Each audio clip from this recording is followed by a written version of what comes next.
I love baseball. Baseball, baseball. 94.5 The Peak presents Wasatch Wasp Baseball on the Mid-Utah Radio Sports Network. This broadcast is powered by Guild Mortgage, Dairy King, CarQuest Auto Parts, Physical at the Fit Stop, Wasatch Back Flooring, Napa Wasatch Auto Parts, Heber City Point S, Dorius Dental, and Bank of Utah. Baseball. The guy on first. Who? The first base. Who? The guy playing Who first. is on first? I'm asking you. Now let's go live to the Diamond for play-by-play coverage of Wasatch Wasp Baseball on 94.5 The Peak. It was 1-7 at the time, reeling a little bit, and the conversation on the way home was whether or not this Wasatch team could turn it around. Well, fast forward to today, and Wasatch is 7-1 in their last 8 games. They've outscored their opponents 81-20 over that span, averaging over 10 runs per game, a team ERA of 2.5 during that run. And this once 1-7 baseball team now looks to be possibly the first team in 8 years to actually get a win against this Salem Hills team. And not only get a win, but I think that the attitude is they're going to win this series that we begin today on Tuesday. Yeah, that's the expectation around the team, isn't it, Tyler? They believe in themselves here, and that's really a credit to the strength of this team, because after that Salem Hills game, you and I did some watching from that dugout, and it was a team that looked a little defeated. You could see it on their face, having lost 5 out of 7 losses by 1 run in the last inning. The other 2 losses coming in very demoralizing fashion with 10-run rules where the pitching got away from them. And we wondered how mentally tough could this team be, because we both felt like they were really strong and talented. But, boy, they have responded, haven't they, getting into region play, going down facing a top 10 team in Cottonwood, and they have just done better than we even expected, I would say, Tyler. They've won 7 out of the last 8, as you talked about, and they've shown some mental toughness. This Salem team is down a little bit this year from where they normally are, but they are still loaded with talent, and so this is not going to be an easy series. But I think you're spot on, Ty. The Wasps expect to win this series. They expect to get 2 out of 3, if not 3 out of 3. And they're going to have to go out and earn it. The one thing for sure with Salem, they will not give you a game away. You have got to go take it from them. So Wasatch is going to have to pitch it well. They're going to have to hit with runners in scoring position with 2 outs if they want to have a chance to beat Salem in this series. You're listening to the Dairy King pregame show. Winners of Best in State from 2008 to 2021, proudly serving the Heber Valley since 1946. And Ty, what you're talking about is going to go into my Gordon Law Group stat check. The Gordon Law Group is your full-service local law firm practicing in all areas of the law. They take pride in saying, yeah, we do that. And you've talked about the pitching, and the pitching's been good, but the hitting has just been better, in my opinion. And when Wasatch wins ball games, they're averaging 11 runs per game offensively in those games that they win. You look at the games they've lost, Ty, only 4.5 runs per game in the games they've lost. And so for me, when the bats are going, it seems like everything else seems to be going well for this team as well. You mentioned that Provo game last week, only 1 run scored, and everything else just seemed to be a little bit out of sync. I think Wasatch needs to get some runs on the board against a good program in Salem Hills. I'm going to throw it over to you for the Country Gardens and Nursery keys to the game. Country Garden and Nursery is your only one-stop shop for everything garden and yard related in the Heber Valley. Stop on into their indoor plant shop for the plant of the month. Yeah, for the keys to the game here today, Tyler, I want to go to the fact that you and I probably unhealthily pay so much attention to Wasatch High School sports, see this at a different level, don't we? And the casual observers will look at the fact that these 2 teams have played before this year and see that score of 16-5 when they squared up against each other, and they'll say, oh, Salem is just significantly better. But you need to take a deeper look at that. And as I was investigating that game, the number that really stood out to me is 8-9. Wasatch had 8 hits, Salem Hills had 9 hits. And that should be the number that stands out to everyone. When you see that Wasatch gave up 16 runs to only 9 hits to Salem Hills, that should tell you that that's a very winnable game for Wasatch if they play clean. And they didn't play clean. When you get down into the box scores, you had a whole combination of errors and walks that happened. And isn't that really the story of this Wasatch team? When they lose, it's because they struggle pitching and throwing strikes. And when they struggle fielding in the field, they had 6 base on balls in that game. They also hit a couple batters as well for the other team. And so Wasatch, they simply need to just play clean. And that really is the recipe to success for this team. Their bats are good, 1 through really 12 or 13 on this Wasatch team. You can get a hit with a number of guys that are sitting in that dugout. And so really it puts a heavy dose of pressure on the pitcher and throwing strikes. And they just need to do that. They need to have a good game 1 against Salem so that the pitching doesn't get drained early in the week, and that will give you a stronger chance to win games 2 and 3 later on in the week. So I'm going to put it squarely on the shoulders of Jackson Kelson. He had a tough week last week against Provo in his start, but he's been the leading pitcher for the Wasps up until that game this year, and so I would expect him to bounce back. And it's not so much the strikeouts for Jackson, Tyler, although that is nice when he can pile them up. It's just throwing strikes. Don't walk hitters. Wasatch will be in this game if he can throw strikes on the mound today. The player to look out for, UCCU. The spark or player to look for in the game is proudly brought to you by UCCU, serving Utah from Salt Lake County to Juab County. Local UCCU branch manager Braden Duke and his team love serving the Heber community. Easy in-person online services for all your financial needs. UCCU, love where you bank. Tyler, I'm going to go ahead and go through the fielding lineup here. Who's going to be starting on the Wasps? You already mentioned Jackson Kelson will be on the mound. Starting behind the dish for the Wasps will be the senior Kelson Stocking. As we go around the infield, starting at third base, junior Chet Wilson. Playing shortstop will be the sophomore Carter Bucod. Playing second base will be the senior Jack Bluth, and then Cole Zimmerman, the junior, will get the start at first base. Your outfield today will be the same outfield we've seen all games. Crew Erickson in left, Payton Swapp in center, and Tragan Shaw in right. It's time for your national anthem. You've been listening to the Dairy King pregame show. We'll have your Mountain Refined opening pitch right after this. Hi, friend. Are you ready for your next delicious meal? Come to the Dairy King, home of the train, where they're serving the yummiest food to friends and family in the valley. Come in and get a mouth-watering peach shake, peach cobbler shake, or peach raspberry shake. Dairy King, the winner of the Best of State for 18 years. They're celebrating their 75th anniversary. Bring a picture and a memory of being at Dairy King. Proudly serving the Heber Valley for 75 years. The Dairy King, home of the train, is serving deliciousness daily. Stop in today. Timberline Ace Hardware is your full-line Benjamin Moore paint store. Visit them for your home projects, business-to-business, and contractor needs. And remember to ask about their delivery services. And they're looking for some cashiers. Apply today.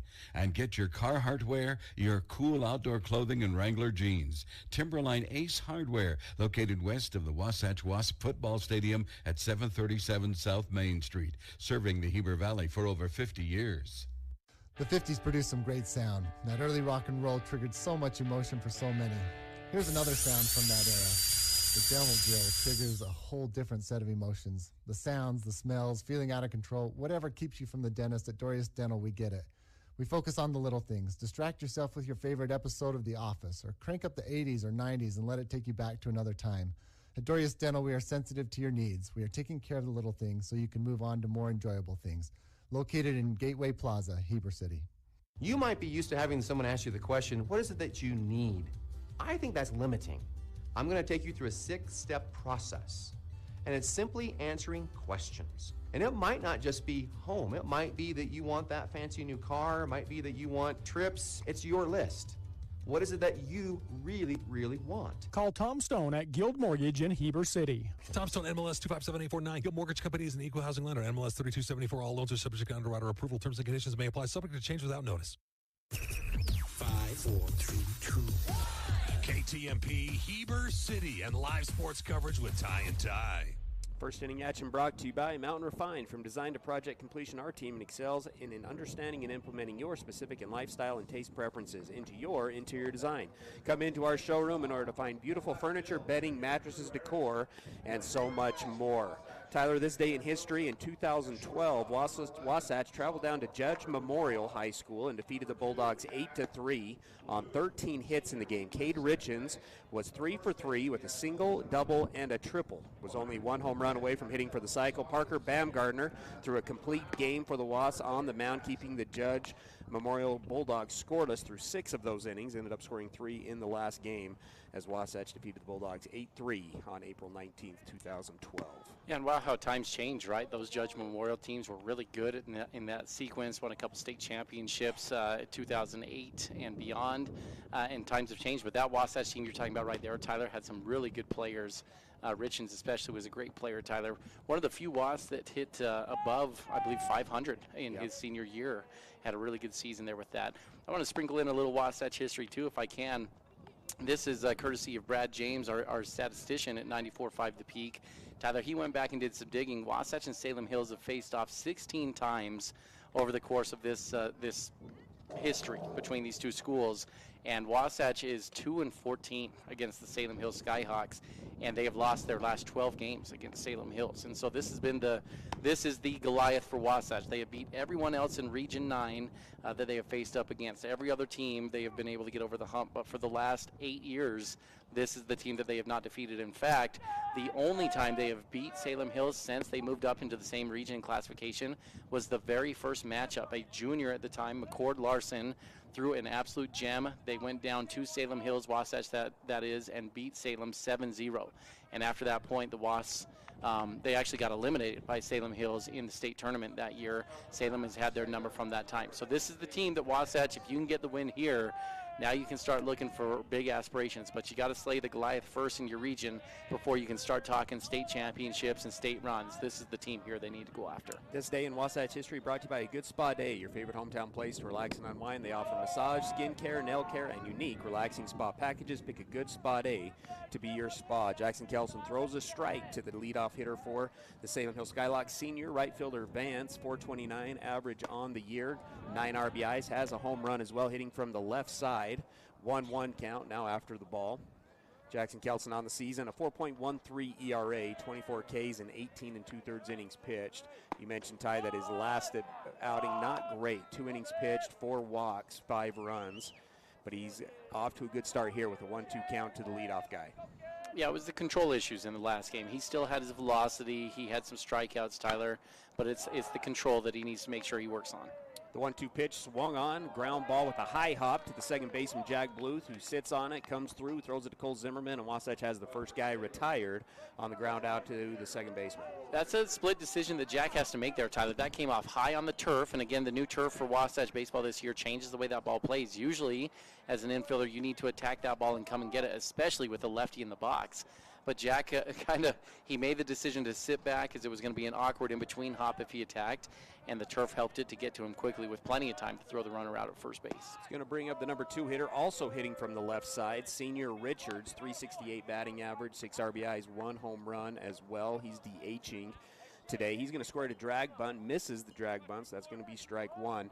4 strikes out of the first 5 pitches for Jackson Kelson. A good start for Kelson on the mound today. He's going to throw out of the stretch here, the 0-1. Swung on and missed by Richards. The last time these two teams met, Tyler, down in St. George, that 16-5 game, Cole Zimmerman got the start, and he actually got 3 up, 3 down in the first inning. Wasatch also scored 3 in the top of the first, and you felt like they were humming, and it was later in the innings where the pitching started to get a little bit out of control and have the 6 walks. Tries to go inside. He's going to spike it, so 1-2 count now with 1 out. Here in the top of the first. Wasatch comes in 8-8 on the year, currently number 14 in the RPI standings. The Salem Hill Skyhawks 9-7. Swung on and fouled straight back, almost into our mic there. Salem Hill 9-7. We mentioned 3-3 in region play. They won the series against Springville 2-1, but then bounced back and lost only won 1 out of the 3 games against Spanish Fork last week. They're currently number 9 in the RPI standings. Off-speed pitch is high and outside for ball 2. 2-2 count. Want to thank our third headset, it sounds like, Casey Anderson, who's in the dugout. You can hear him. Yeah, that microphone we got on the field is pretty good, Ty. 2-2 count. Swung on, elevated to right field, shallow right field. Tragan is going to settle underneath it, and that's going to be a can of corn catch for the out number 2. Well, the can of corn catch is the perfect description for that one there, Tyler. That old can of corn saying where the grocery store clerk would knock the can of corn off the top shelf and catch it, so it'd be coming just straight down on you. That ball was a sky ball that got about 180 feet to the outfield and then just dropped straight down. Tragan was able to settle underneath that really easily and calmly make the catch. Going to bring not, up the not too much wind today. Not in the outfield. Not bad. It's still blowing in a little bit. It's going to bring up the senior shortstop, Fenn, 243 batting average, 8 RBIs, also has a home run, so each of the 3 leadoff guys with a home run on the year. He's going to go up 1-0. The 1-0 pitch also inside. First right-handed batter we've seen today for the Skyhawks. 2-0 pitch. Rest of the week is going to be a little bit sketchy. We'll see if the normal schedule stays for the Wasps over the next couple of days. 2-0 also inside, so 3-0 count now. Yeah, the home game on Friday especially seems like it may be in question, Tyler. That seems like it's where it's supposed to get the most rain. But again, at home on the turf, that's a little bit of a different animal. You're not going to have the same problems that you would on a regular field. 3-0, all 4 pitches are inside, but that one's called a strike, so 3-1 count now with 2 outs. Kelson against Provo got the first two guys out in the top of the first, but then struggled to get that third and final out and ended up giving up 2 runs. Swung on and fouled off is the 3-1 over into the freshman soccer field. It's going to bring up a full count.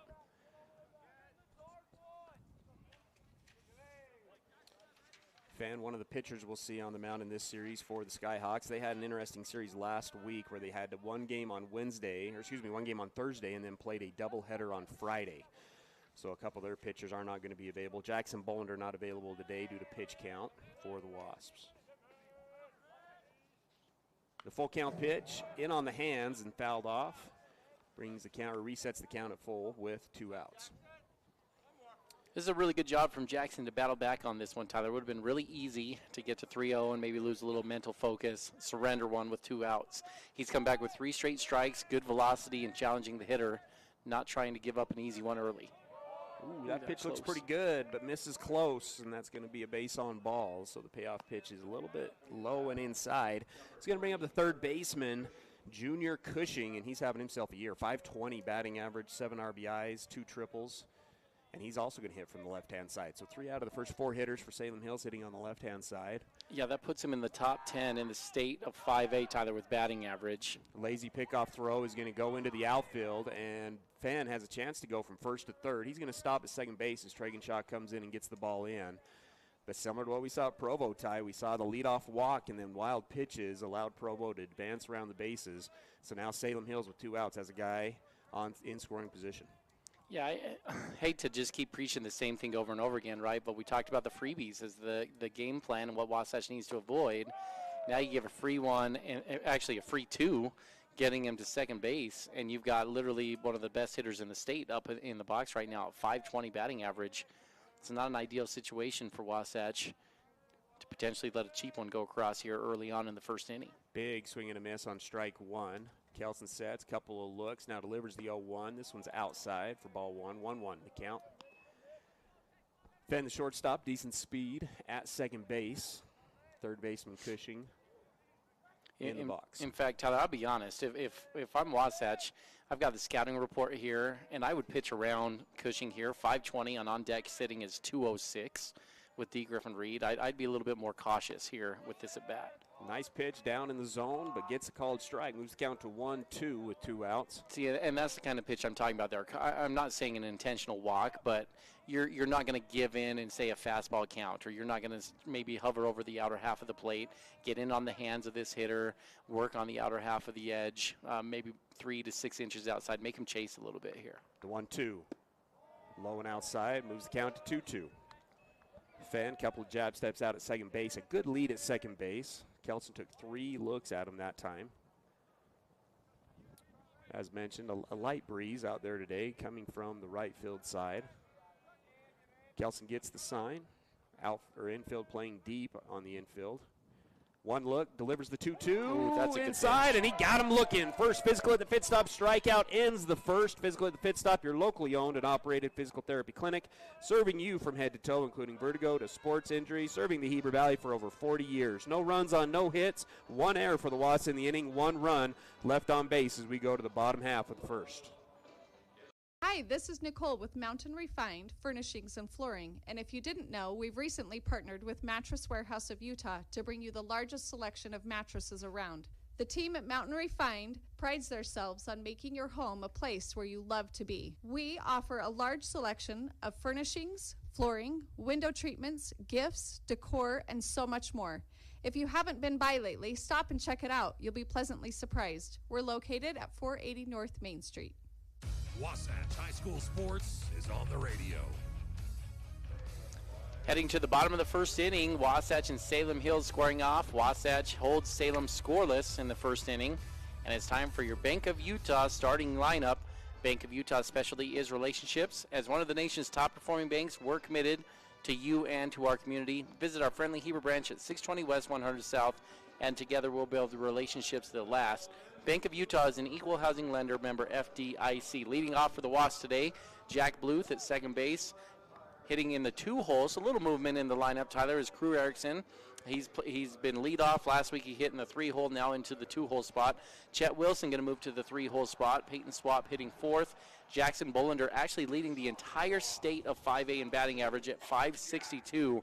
He's going to be hitting in the 5-hole at the DH spot. Cole Zimmerman, number 6, in the 6th spot playing first base. Kelson Stocking, the catcher, hitting 7. Tragan Sean, right field, hitting 8. And Carter Bucod, the shortstop, hitting 9. Yeah, as you look up and down this lineup, Ty, only 2 guys not hitting above 300 in the lineup. It's been a powerful lineup. Jack Blue's going to swing at the first pitch. It's a ground ball up the middle. Fenn does a great job, gets the mid down, throws it over to first base, gets Jack Bluth by a couple of steps. So 1 pitch, 1 out for the Skyhawks. Yeah, and I think that got on Fenn a little bit more quickly, Tyler. We've highlighted the turf a little bit here for Wasatch. Ground balls go a little harder. And I think Fenn was expecting that one to check up a little bit like a regular field does, and that ball nearly snuck through the middle, and then he saw the speed coming and was able to quickly recover. Going to bring up Crew Erickson, 392 batting average on the year. He's going to take strike 1, 11 RBIs last week against Provo, 3 for 9 with a double and 2 runs, but did not get a hit in Game 3. Broke the 13 hitting streak. Yeah, 13 game hitting streak he had up until that game. He's going to take strike 1. Now he's going to square for a drag bunt. It's going to go back to the backstop, so an 0-2 now. On the mound for the Skyhawks, the junior, number 2, Coburn, 11 1/3 innings pitched, 0.62 ERA. He's been good on the year for the Skyhawks, 9 Ks, 5 walks in those 11 1/3 innings. 0-2 count now to the number 2 hitter, Crew. Chet Wilson on deck. Quick delivery there on the mound, and the pitch goes high. That was interesting, Ty. Usually you see a step and then another step, but that was kind of a shuffle in delivery. And I think that would have been successful had he been able to put a ball in the strike zone. This one's going to be a pitch low in the zone. It's going to be in the dirt, but swung on by Crew. Catcher picks it up, throws it to first base, and that's a strikeout, and 2 guys are retired now for the Wasps. Bringing up the number 3 hitter now, Chet Wilson, 391 batting average, 12 RBIs, 7 extra base hits on the season. Had a little bit of a rough series against Provo, only 1 for 8 with a run scored, but still had 3 walks. So still his on-base percentage was up around .450 in the series. He comes up to bat with 2 outs here. He's going to swing at the first pitch. It's going to be a ground ball to the second baseman. Second baseman fields it between his legs, throws it over to first base, and Wasatch is retired. 1-2-3, no runs on no hits, no errors, nobody left on base. As we go into the top of the second inning, it's 0-0 here on 94.5 The Peak. Heber City Point S is locally owned and operated by Larry Rhodes and Brad Hyatt. They offer the best brand tires at low prices with extensive knowledge and experience of repair and services with no pressure sales. Only what you need. They've been taking care of cars, trucks, and trailers for over 20 years. No appointment needed, conveniently located, free shuttle service, and free Wi-Fi. Take $5 off your next visit when you tell them 94.5 The Peak sent you over. That's Heber City Point S. Gucci Goo Barbecue in Heber Valley is a premier barbecue restaurant. You can choose from finger-licking ribs, poppin' andouille sausage, tasty chicken, tender brisket, delicious pork, and yummy street tacos. Friday night dates, take that significant other for the smoked prime rib that melts in your mouth. Family-friendly atmosphere where everyone is welcome, quick service for dine-in or takeout, great quality food, and great value for your money. That's Gucci Goo in Midway on Main Street. This is live coverage of Wasatch High School sports on 94.5 The Peak. Top of the second action brought to you by Wasatch Bag Flooring. From the words of Wasatch Bag's customers, from start to finish, the entire transaction was honest, professional, and meticulous. Highly recommend Wasatch Bag Flooring and Paint. Thanks, Dan, and your team. Busy day today for Wasatch Athletics. The track and field team is having 2 meets this week. They're hosting today at Wright Tree Stadium, and then they'll be traveling down to American Fork on Friday. As you look over, we got the hurdles set up over there, athletes everywhere. That just looks like mass chaos over there when it comes to track and field events. Well, you get 100-plus student athletes on that track team, and it makes for a busy track and field event over there, Ty. It's going to bring up D. Griffin-Reed, the catcher, senior, 206 batting average, 7 RBIs on the year. He's going to take strike 1. Hitting in the 5 spot today for the Skyhawks. 0-1 pitch is swung on. A good barrel to left field. It's going to push Crew Erickson back, and off the edge of the wall. D. Griffin-Reed's going to round second base. He's got a chance to go for third. He's going to hold up at second base. Good barrel there from D. Griffin-Reed as he got a fastball, got it up into that wind that pushed it away from Crew. And a double, first hit of the game for either team for the Skyhawks. Yeah, Ty, the scoreboard's in about 75 to 80 feet, maybe even closer to 90 feet when you look at it over here. And that ball was on the center field side of the scoreboard. And then the wind pushed it over probably within about 10 to 15 feet of the foul pole. That wind swirling hard, going from right field into left field. And crew made a good track on that thing, but the wind just pushed it too far for him to have a chance. It's going to bring up the pitcher, number 2, Junior Coburn, 214 batting average, 4 RBIs, 2 extra base hits on the year. He'll take strike 1. Salem Hills had 1 base runner in the top of the first on a walk. Now their second base runner comes on a double by D. Griffin Reed. Kelton sets, takes a peek, now second, and delivers the 0-1. Outside corner, strike 2.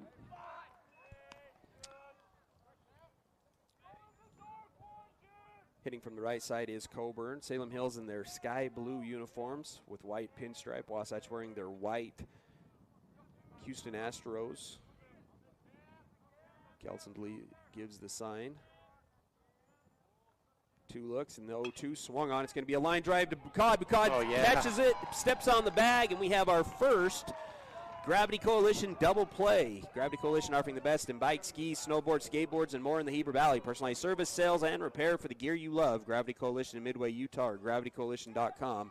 This is a cool shop. And that's a really big moment, Tyler. You get a leadoff double. That run's going to score over 90% of the time for a baseball team. So to get that double play and get that run off of second base just alleviates so much strain and pressure on the defense there.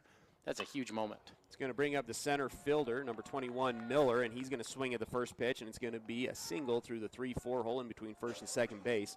So 2 hits for Salem Hills in the inning. That would have scored the runner at second. Instead, the double play clears the bases, and so with 2 outs, Salem Hills has a guy on. And it's going to bring up the left fielder, senior Hickman, 250 batting average. He also has a home run on the year. Good speed from the center fielder at first base here for the Skyhawks. Pickoff move is on target this time. Last pickoff move went to the fence. 2 outs here in the the top of the second. Still 0-0 the score. Both teams scoring no runs in the first. Salem Hills with 3 base runners in the ball game. Wasatch yet to have base runner. Got the base runner leaning a little bit. Throw still not in time, and it bounces away from Zimmerman. The runner will stay at first. But with 2 outs, Coach Haney looking to get that runner over to second base in scoring position. Still no pitch to Hickman, the number 8 hitter for Salem Hills. Now the first pitch is going to go right off the back of Hickman as he's going to throw his back in frustration. That's a hard fastball right to the shoulder blade. And now Salem Hills has runners on first and second. Well, you know, he could try to move if he's that upset about it there, Ty. You got the runner who's taking that bag pretty easily. I know you want to take one and get the base runner over and get some runners, but that's one where you've got that bag pretty well swiped. Yeah, seeing Jackson Kelson hit a hitter brings up a conversation we've had with both Kelson brothers. Brings up another day in Wasatch history that involved numerous hitters getting hit by pitch and maybe some charging of the mound, some fights. We maybe won't bring up that right now, but first and second, 2 outs here in the top of the second. It's going to bring up the number 9 hitter, that was first baseman Nelson. The Kelson family doing the pitching in that game, no, Tyler. No. 148 batting average on the year. Has struggled at the plate. He's going to swing at the first pitch, fouls it back to the backstop. And this is the 9 hitter, and you can see by that swing, Tyler, that's a 9 hitter who's on time.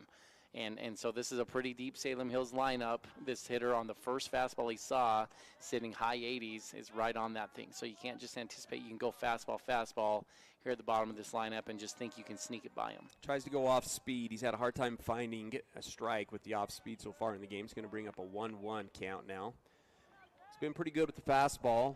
Off-speed pitch hasn't been around the zone yet today. 1-1 count, 2 outs. 1 look, make it 2, and the 1-1. High in the zone. It's back pick here over at first base. Not bad, but not in time. Cole Zimmerman getting over there and putting the tag down, but not before Hickman's able to get back to the bag. 2-1 count now to the number 9 hitter. Jackson Kelson goes on the mound, receives the pitch from Stocking, who's behind the dish today. Comes set. One look this time. The 2-1 swung on. It's going to be a fly ball to center field, and this one's a good barrel. Back. Not able to run it down is Swapp. Both runs are going to come in to score, and the second double of the inning comes by the number 9 hitter as Salem Hills takes the first lead of the ball game, 2-0 here in the top of the second. Yeah, they just earned those ones, didn't they? They've got two really good barrels, Tyler. You're thinking 9-hitter, maybe a little more speed, play just slightly more shallow, a step or two in if you're the outfield. And you're just not thinking the guy's going to put it 380 off the base of the wall. But that's exactly what happened there. Salem Hills strikes first. Going to bring up the top of the order. Vance grounded out to the second baseman in his first at bat. He's going to take a strike in low and inside for ball 1. Good hitters, Ty, will see and sit fastball, and I think that's what Salem Hills is doing right now is they're just spitting on any off-speed pitch they see from Jackson Kelson, just looking for a fastball in the zone. And they've been able to have 3 barrels in the inning. Actually, 4. Line drive was a little bit of a lazy line drive up the middle that Carter Bucod caught, but have been pretty good at bat so far in the inning. 1 ball here to, again, the leadoff hitter Vance, who's playing right field today for the Skyhawks. Fastball high and inside this time. But again, how often have we talked about it, Tyler, doing damage with 2 outs? That's what good teams do. Wasatch gets a double play and clears the bases, and then you go single, walk, double, and just like that, you got a 2-run lead, all with 2 outs. 2 outs, nobody on in the inning as well. Jackson Kelson's going to look once. Now delivers the 2-0. It's going to be swung on. It's going to be a base knock up the middle. Swapp's going to come up. He's going to have to go to his knee to field it. It's not going to be in time as Salem Hills now scores 3 runs as they have 3 hits with 2 outs and have taken a 3-run lead here in the top of the second.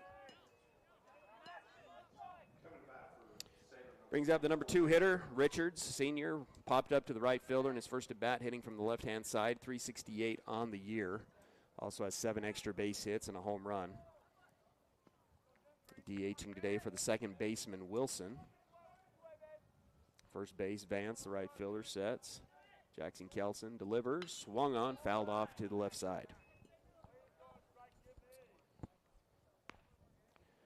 Other Wasatch Athletics, the 7-2 boys soccer team is down at 2-7 Springville today. The soccer team is currently number 3 in the RPI standings and number 2 in the Deseret News rankings. Carter Davis and Ray Epperson are both in the top 10 right now in assists in 5A.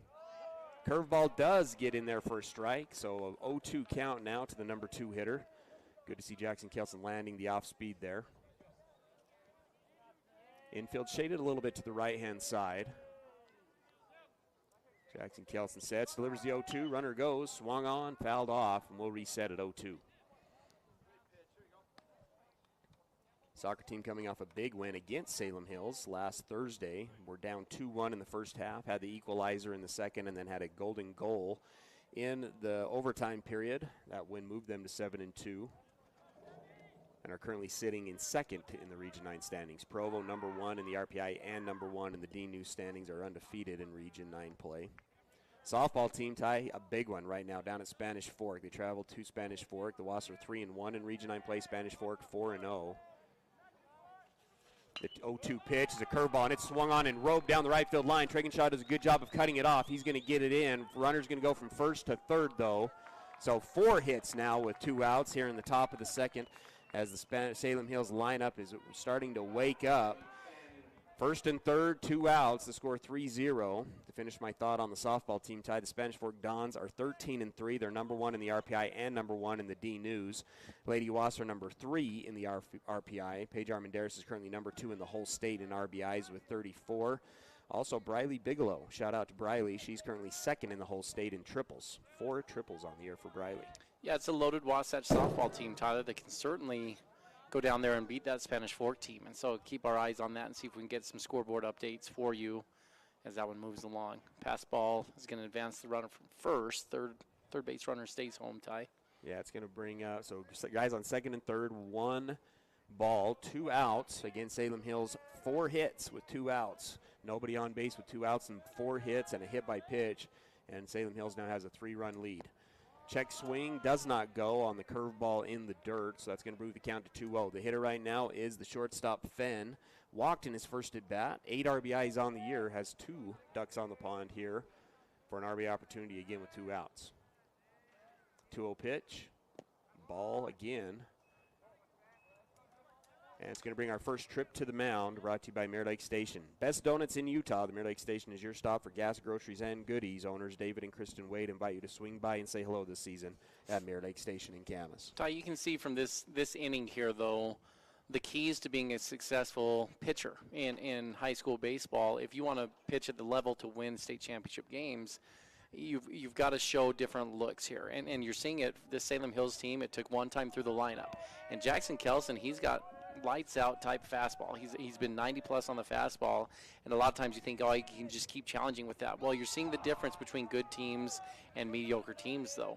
If a good team sees fastball and, like you said, can just look fastball, they're going to get on that the second and third times that you come through. And so as a pitcher, you've got to show some different looks to these hitters and get them thinking about different options that could be coming their way. Does land an off-speed pitch for a strike on the 3-0. So 3-1, 2 outs. Another curveball in there again for a strike. So now we have full count, 2 outs. Back-to-back curveballs in there for strikes. And we're set for a full count with 2 outs on runners on second and third. See, and that's a great example. Jackson coming back and giving different looks there, Tyler, in fastball obvious counts. But he didn't go obvious, and now those other hitters on deck are going to be looking, thinking the same thing. Tries to go off speed on the payoff and does not land that one. That one's going to be up in the zone and will load the bases. Second base on balls of the game for Fenn. It's going to bring up the third baseman Cushing, hitting over 500 this year. Did strike out looking to end at the top of the first. It's the 9th batter faced in the inning, so they've gone all the way through the lineup here in the top of the second. 3-0 the score, bases juiced. Bounce in there, Stocking does a good job, tries to pick the runner back at third base, not in time, and we'll reset with 1 ball to the batter. Hitting from the left side is the junior. A couple more updates, Ty. The boys lacrosse team is traveling to Juan Diego today to take on the Soaring Eagles. Boys are 2-5, currently number 21 in the RPI standings. Girls lacrosse team lost 11-5 to 6A Lone Peak last Friday. That loss moves the girls to 3-4 on the season. Currently number 8 in the RPI standings. They have most of the week off before traveling, they will host Salem Hills this Friday at Wright Tree Stadium. 1-0 in there for a strike, 1-1. Well, Jackson's been pounding Cushing on the inside part of the plate, and he's abandoning ship a little bit there, Tyler. He doesn't like that inner half, it looks like, early on. Cushing puts his toes right on the chalk and gets in on the plate, and Jackson is challenging him on the inside. 1-1, curveball, high and outside for ball 2. And I got to tell you, as a pitching guy, I really like that move.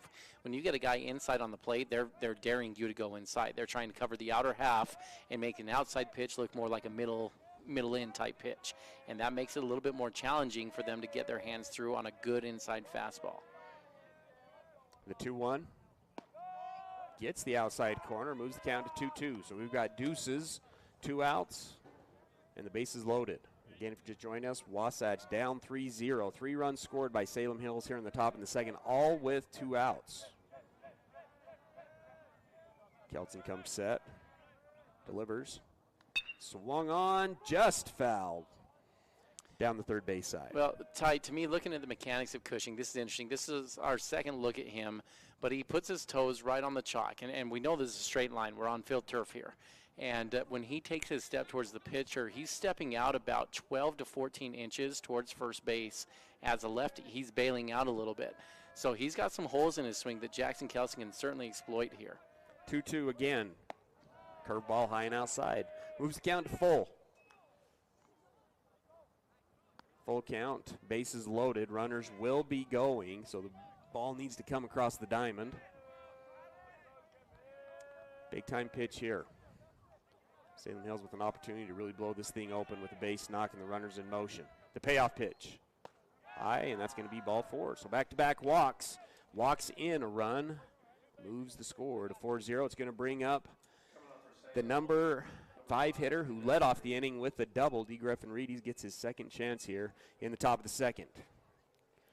Coach Watson's going to take a trip to the mound, talk to Kelson. Well, unfortunately, Tyler, now the numbers are starting to pile up in the similar sense that it was the first 2 times these guys have played. Wasatch already has given 4 free passes, 3 base on balls, 1 hit by pitch. And Salem, though, has compounding that by getting base hits at the time when they're getting these base runners as well. So Wasatch really needs to tighten this up quickly. This is not a team that you want to battle back from behind, especially when they've got a pitcher on the mound who's got a .06 ERA on the year. You can't afford to spot them many more runs here in this inning and have a realistic chance at fighting back in this one. Umpire's going to come out and say to move it along. Runners will go back to their bases. Well, Ty, I was saving this story because we got to 2 outs when I thought about it and thought, well, I'll wait till later. But this inning's really kind of dragged on for a bit. A little random trivia that listeners just may be interested in. The last time Wasatch beat this team, Salem Hills had a current professional athlete on their team, NFL football player right now playing for the Cleveland Browns. So maybe throw that out as a little trivia. What was the name of that player? That little bonus, Carson Law about put him in the parking lot down at UVU with a home run he hit off of him as well. So throw that out. Who was that football player playing for the Cleveland Browns that was on Salem Hills baseball team the last time Wasatch beat Salem Hills? D. Griffin Reed's going to swing at the first pitch and foul down the third base side. And a little bonus to that, Ty, little sister currently plays for BYU basketball. Well, and it's easy to remember this kid, Ty, because the playoff game when he was pitching against Wasatch, there were about 15 scouts in the stands, college scouts, that is, including Ohio State, Oklahoma State, these schools that were looking for him to come play, ended up going to USC as a little bonus. Yeah, and I think we should be getting some royalties from him being in the NFL because in the first half of his game against us, he put 42 on the board, basically got the offer there after catching, running, and passing for a touchdown in that game. 1-1 pitch is swung on and missed by D. Griffin Reed. Yeah, you're right. I've never seen anything like that, Tyler. He literally took the pads off at halftime and shut it down. Yeah, didn't play the second half. While USC and UCLA, I remember it vividly on the sideline in their windbreakers. I mean, they wanted everyone to know who they were there representing, and he signed with UFC right after that. Coach Coburn just tweeted in and said, that's enough about Porter Gaston. we can stay on the baseball game now. Well, it's not too often, Coach. You see a guy, 6'6", 280, playing quarterback, throwing the ball up and down the field. Curveball's not in there for it's going to make the count to 2-2. So we're back to deuces here. Bases loaded. Salem Hills up 4-0. Coach Scholl also texting in the answer to the trivia. The 2-2 swung on, ground ball right back to the pitcher. Kelton's going to step, throw it over to Zimmerman, and Wasatch finally gets out of the inning, but not after Salem Hills puts up a 4 spot here in the top of the second. 4 runs on, 5 hits, no errors. They do leave the bases loaded as Wasatch falls down 4-0 as we move into the bottom half of the second. Dan Sluga at Wasatch Flooring is extending his services to include quality paint products to complete your home remodeling needs. Locally owned and operated, Dan and his team can help you find the right flooring for your home with quality products from Mohawk, Shaw, Target, Godfrey Hirst, and many more. Since 2009, they've been exceeding their customers' needs by helping them select flooring that fits both their lifestyle and budget. They've got you covered at Wasatch Flooring and Paints.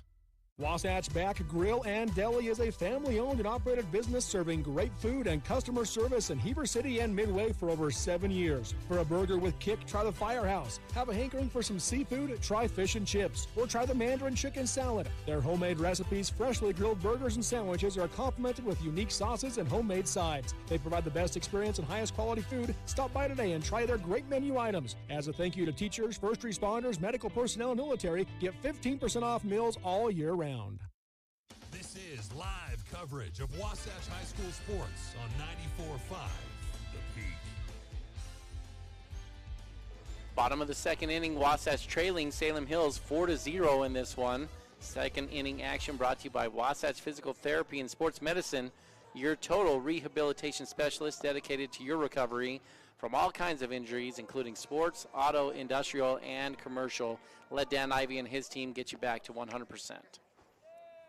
Yeah, as we go into the bottom of the second, Salem Hills scores 4 runs, all with 2 outs. Wasatch gave up a leadoff double, but then got a double play on the next hitter. So there was nobody on base with 2 outs, and then a single hit by pitch, double, single, walk. And Wasatch has now a 4-0 deficit here in the bottom of the second. Ty, that inning felt a little bit like a tip your cap to Salem Hills inning, though. I mean, Wasatch didn't give away too much. They did have the walk and the hit by pitch. But, man, Salem cashed in. They had good barrels They hit the ball all over the field. They had balls going the other way, deep balls pulled down the line, one hit dead center, and the team just really executed well down there to get those 4 runs. But you're seeing, again, what we highlighted. You just can't give them any free ones because this is a team that's just too good to come back on if you're going to give away freebies all game long. It's going to bring up the center fielder, Payton Swapp, 357 batting average, 18 RBIs, 5 home runs. He's coming off a multi-home run game against Provo in the Game 3 of that series. 6 RBIs in the series against Provo. He's going to swing at the 0-1 pitch, and it's going to be fouled off right behind the backstop. So 0-2 count to Payton. 3 for 8 in that series. 1 double, 2 home runs, 6 RBIs for Payton against Provo. Leads the team with 18 RBIs. He's now facing an 0-2 count. Does the quick pitch. Off speed, doesn't get the corner. He's going to bring up the count to 1-2. And what base runners do for you, Ty, if Wasatch can get on there, you get that sequence out of play. You know, you get a pitcher out of his wind-up rhythm. And so just getting one base runner can really change the game just from a pitching rhythm standpoint. In fact, last year when Wasatch invited Salem back home, to have ball 2 skip in there, Ty, Stone Cushing, the older brother of this third baseman, was just dealing. One of the best pitchers in the state. Wasatch was struggling to get even a hit against him. They did get a hit, got on base in the 7th, but when he went from the stretch, Wasatch ended up scoring 5 runs on, I think, 6 straight doubles off of him because he just wasn't as effective in the stretch. And so that's what you're looking to do if you're Wasatch right now, is just take it one step at a time. You don't have to get all 4 back right now. First, let's get a base runner. Then let's get the pitcher a little uncomfortable, find a way to move him around, and just start chipping away at this lead that Salem has right now. After 0-2 count, now 3 straight balls, brings up a full count. The payoff pitch bounces in front of the plate, and Payton Swapp's going to get a walk. So the first base runner of the ball game comes in the bottom of the 2nd for the Wasps. Going to bring up Jackson Bolender, 565 batting average, 9 RBIs, and a home run. In the series against Provo, 2 for 2 with 2 RBIs, and was on base every single time, 1,000 on base percentage. Pickoff move over to Swapp, not in time. Swapp, great speed over at first base. Bolender's has been good this season for the Wasps. In the box. It's going to take strike 1, low in the count. Low in the zone for strike 1. Bubble's been decent on the mound too, Ty. 18 straight scoreless innings for Jackson Bolender. Yeah, I think you'll take that if you're a coach, right? 18 straight scoreless. Yeah, I think he's only given up, 4 hits during that sequence as well? 3 or 4 hits is all? Gave up 3 runs in the first inning against Lone Peak, and then since then hasn't given up a run. Yeah, and in fact, the team book on Max Prep's Ty had his last game wrong. They robbed him of his strikeout. They had him down for 11 against Provo. He had 12 against Provo there as well. He's been really, really good at the mound. 3 straight pickoff moves over to Payton Swapp. None of them in time. Ty, Cam Corbin here on the mound for Salem. He's got a great ERA, .062, but I think he's a little unproven. At this point in the season, you'd expect your pitchers to have about 25 to 30-plus innings if they've been a starter. He's only at 11, so he's appeared in 6 games. It's been mostly relief situations, and he's done really well in those situations. But he hasn't been asked to go the distance in a game like this. And so if you're Wasatch, you want to keep working the count up, try to chase him a little bit, and maybe get him a little bit tired. This is not a proven starter for the Skyhawks at this point in the year. He does have strike 2 in there on Bolender, so 0-2 count now. 2 looks, high lay kick, swung on up, double play opportunity here. Ground ball to shortstop, flips it to second baseman, throws it to first. 6-4-3 double play, so after a leadoff walk, Salem Hills has the double play, and the bases are now clear for the number 6 hitter, Cole Zimmerman.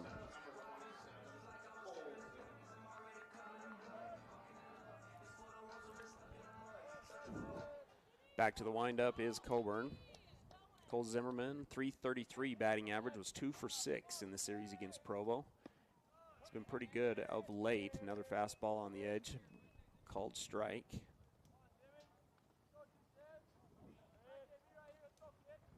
Two for 6 with 1 run scored in the Provo series. Pitched 2 2/3 innings, scoreless. Gave up 1 run. He's going to swing at the 0-1. It's going to be a high fly ball to left center field. It's going to push it over to the left fielder. Canicorn and Wasatch is retired in order once again. No runs on no hits, no errors. Nobody left on base. 4-0 here on 94.5 The Peak. Hi, this is Abby Covarrubias, the Wasatch High School Student Body President. Did you know that parents are the #1 reason kids don't drink? Believe it or not, teens still listen to their parents. In fact, kids usually listen to their parents more than anyone else, including their friends. Utah kids report the #1 reason they choose not to drink is their parents' strongest approval. All kids need a parent's help to stay drug and alcohol free. Brought to you by Wasatch Behavioral Health and the Parent Bonding Project. Napa know-how. Your local Napa Auto Parts, Wasatch Auto Parts at 105 North Main Street in Heber City stocks auto parts, tools and equipment, and many other items for heavy-duty trucks, marine, and farming equipment. Stop in today at Wasatch Auto Parts, 105 North Main Street in Heber City, a proud sponsor of Wasatch Wasps Sports. Napa know-how. And now, back to the action. Wasatch High School Sports on 94.5 The Peak.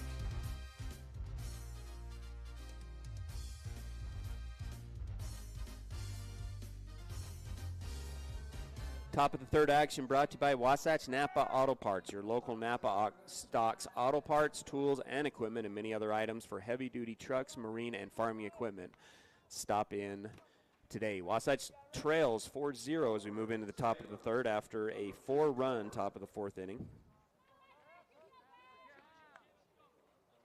It's going to bring up the number 6 hitter, the pitcher, Coburn, lined into a double play in his last at-bat to the shortstop. And he's going to swing at the first pitch. High ground ball to the third baseman. Wilson's going to step, throw over to Zimmerman, and Wasatch has the first out of the third on one pitch. Salem Hills in their baby blue pinstripes, Ty. Solid baby blue with white pinstripes. Remember the first time you saw this baby blue look? It was unusual to see the solid color outside of maybe gray or white. It's become a pretty popular deal now. Yeah, you bet. In fact, you go through the region that was Region 8. You had the solid blue here. Sky Ridge used to do the solid orange. Yep. Convict type look out there with them. Wasatch now has solid black that they wear. It's become a pretty popular thing to go with the solid color look. Still haven't seen solid red from Spanish Fork or Springville yet. Miller, the center fielder, is going to take 2 strikes in this at-bat. He singled in between the first and second baseman in his first at-bat. 286 batting average on the year. Also has a triple, but down 0-2. High leg kick, delivers the 0-2. It's going to be a ground ball to the shortstop to the backhand side. Boucard bobbles it. He's not going to be in time. Miller flies down that first baseline as Boucard's throw is not in time, and another base runner here for the Skyhawks.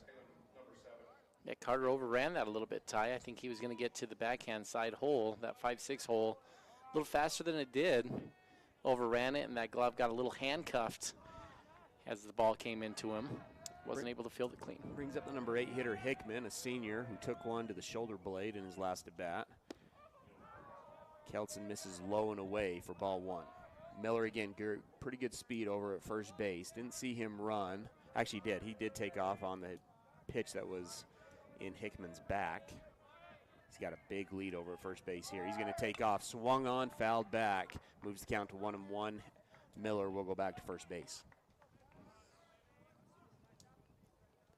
Salem Hills with 5 hits already on the day in the first 2 innings. Wasatch still looking for their first hit. 6 batters have come up and 6 batters have been retired. There has been 1 walk in the game for Wasatch, but then a double play ball right after that. Another pickoff move is going to go to the fence. That's the second time that's happened in the game today, and the runner will advance to second base.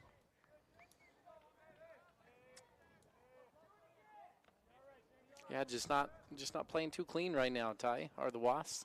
Now a couple errors to go with 4 free passes on the mound, 3 walks, 1 hit by pitch. And at this point, Jackson's also starting to get into that pitch count territory. Only at the top of the third, he's at 64 pitches. That one's in there for a strike, moves the count to 1-2. And you need some depth. You need some depth in these 3-game series, especially if Wasatch is going to need to bump up a game. If that game on Friday needs to be moved, they may look to do a Wednesday, Thursday type matchup here, Ty.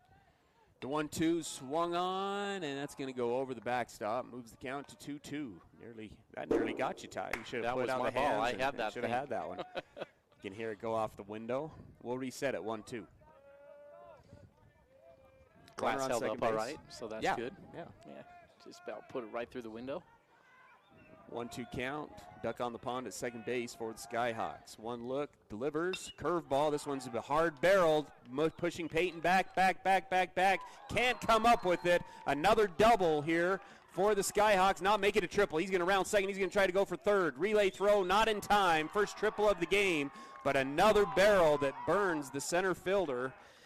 And Salem pushes another run across after an error and then a triple there by the number 8 hitter. It's a great effort by Payton, though, Tyler. Man, he was going on a full sprint, turned his shoulders, and was just running right after that ball, extended at the end and dove for it. And that's not a comfortable thing to do as you're getting close to that warning track, especially down there in left center. It kind of starts sloping down a little bit, and you've got some concrete at the base. He gave every bit of effort he could. He just couldn't come up with it. Wasatch is going to bring the infield in. Update from Ryan Bishop down at Spanish Fork. Softball's currently down 2-0 in the bottom of the 5th inning. Another fastball is going to be swung on. This one is skied to center field. Payton's going to come up on it.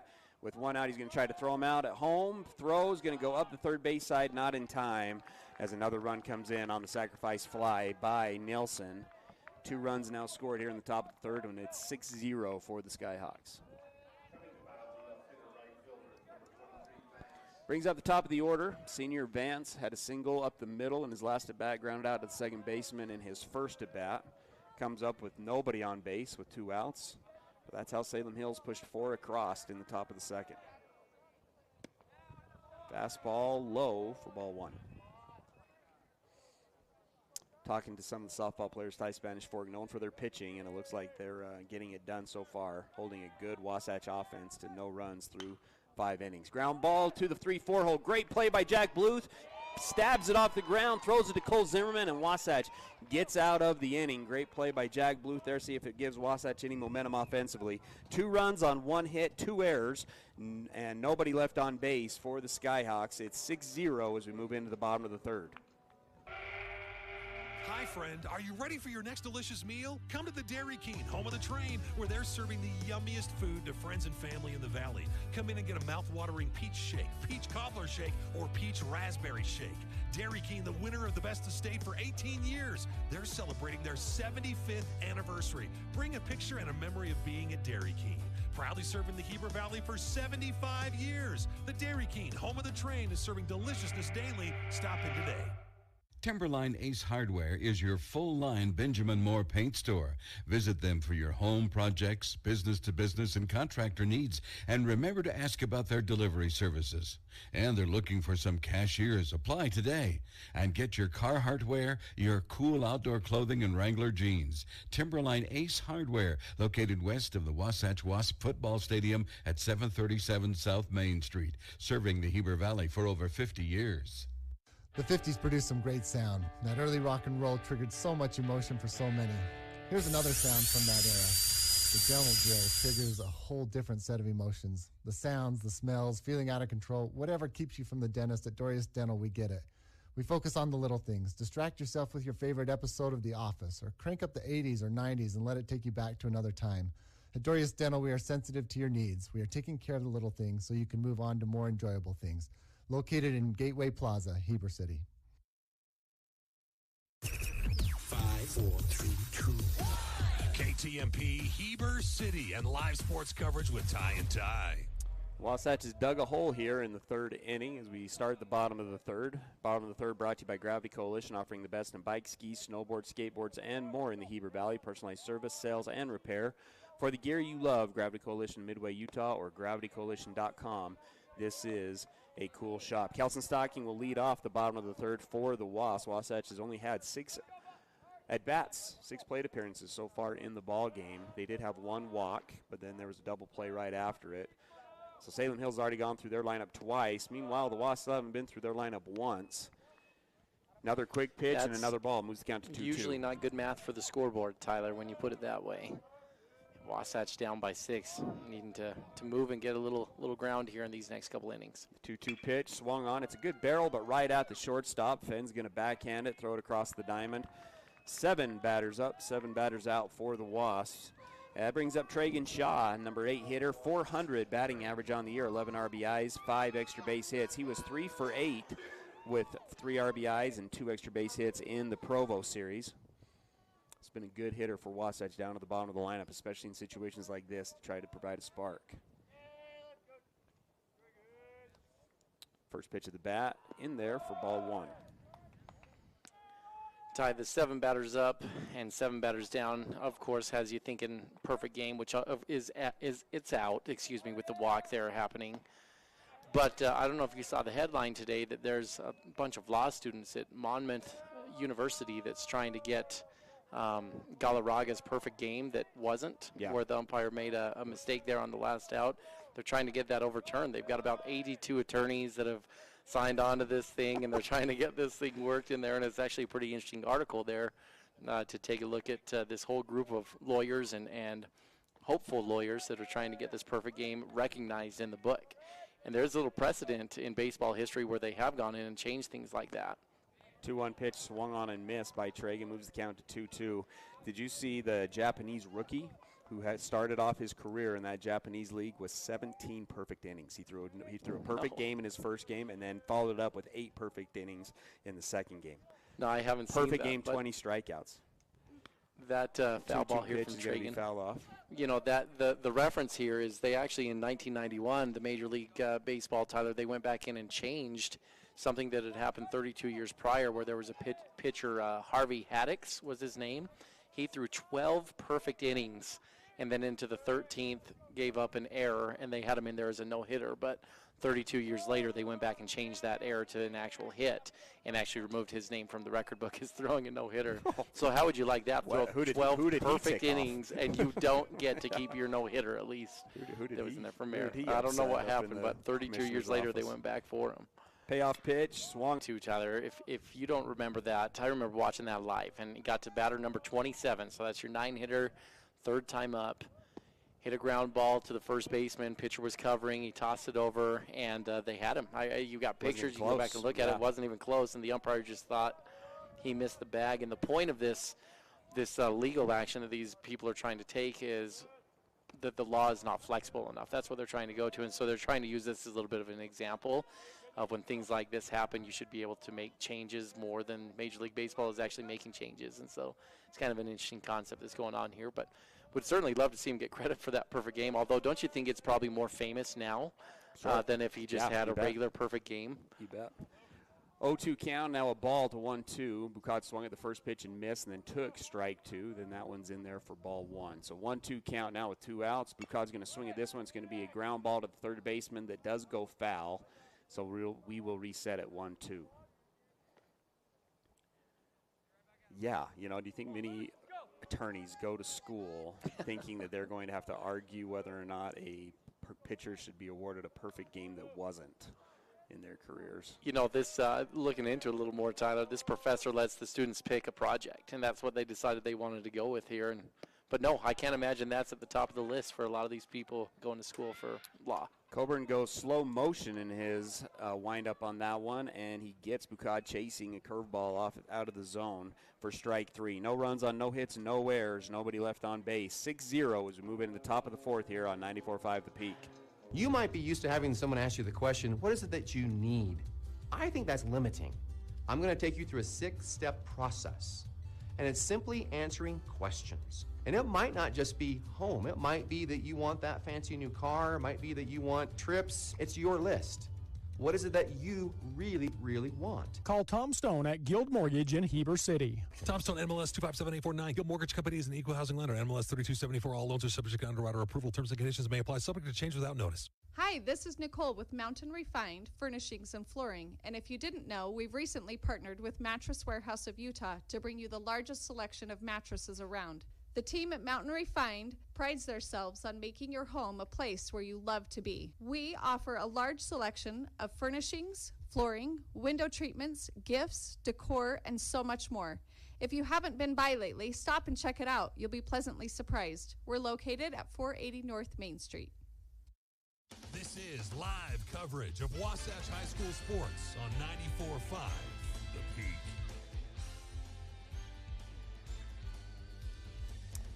Top of the fourth, Wasatch Behavior Health was founded in 1967 to provide quality mental health care for all individuals within Utah and Wasatch counties. Wasatch Behavior Health is a comprehensive community behavioral health center. We offer a wide array of programs and services for children, teens, and adults. Top of the fourth finds the Skyhawks up 6-0 on the Wasatch Wasps. Number 2 hitter, Richards, up to bat for Salem Hills. Flew out to the right fielder and then singled to right field in his last at bat. That single was roped. He's going to swing at the 1-0. It's going to be a ground ball to the backhand side to Bluth. Bluth fields it with the backhand, throws it to Zimmerman in time as Wasatch has the first guy retired here in the top of the fourth. Jack Bluth has been so good at second base this year, Tyler. He's been excellent in the box and swinging it, but he's played a great defensive second base as well. Already in this game, we've seen him cover a ball hit to his glove side that he probably had to run about 30 to 35 feet over to recover, and that ball is nearly up the middle, so he's showing range to cover the entire side of the diamond there on the second base side. Going to bring up the number 3 hitter, who's got back-to-back walks in the ball game. Only .243 batting average on the year, but does have a home run. And again, has 2 walks on the day today. Again, need to give a shout out to Nick Greenhot, Ty, but for a different reason. He was really good last couple weeks. Actually, this pitch is going to be swung on, and this is a hard barrel. Traegan didn't get a good jump on it, but does go back. That ball was into that light breeze, and that ball stayed in, and Traegan is going to make the catch to make it 2 outs here in the top of the fourth. But Nick had a pretty big week over the last couple weeks with some home runs. Didn't do as well in the box, Ty, but how about this? His first stolen base of the season for Nick Greenhot over the weekend. Hey, he wasn't even a stolen base threat here at Wasatch, so he must be putting on some speed there, Vassar. I mean, I don't know if he still is a stolen base threat because it's his first stolen base of the year, but did get his first stolen base on the season. Well, I've watched a few of those video clips of his home runs. I think he prefers trotting, Tyler, but he's going to put that highlight, I'm sure, on the film of stealing bags. Strike one in here to the number 4 hitter, Cushing. He's going to swing and foul off the second pitch, so 0-2. Jackson Kelson having himself a good inning so far. Cushing has a strikeout looking in his first at-bat and walked in his second at-bat. Now finds himself down 0-2 here in the top of the fourth. Wasatch trails 6-0. Kelson sets, delivers the 0-2. High, not close. Moves the count to 1-2.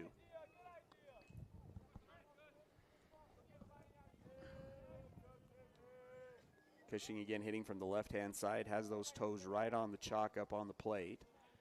1-2 count. Garrett Baxter getting ready in the bullpen. Tries an off speed that's off the mark as well. Moves the count to 2-2.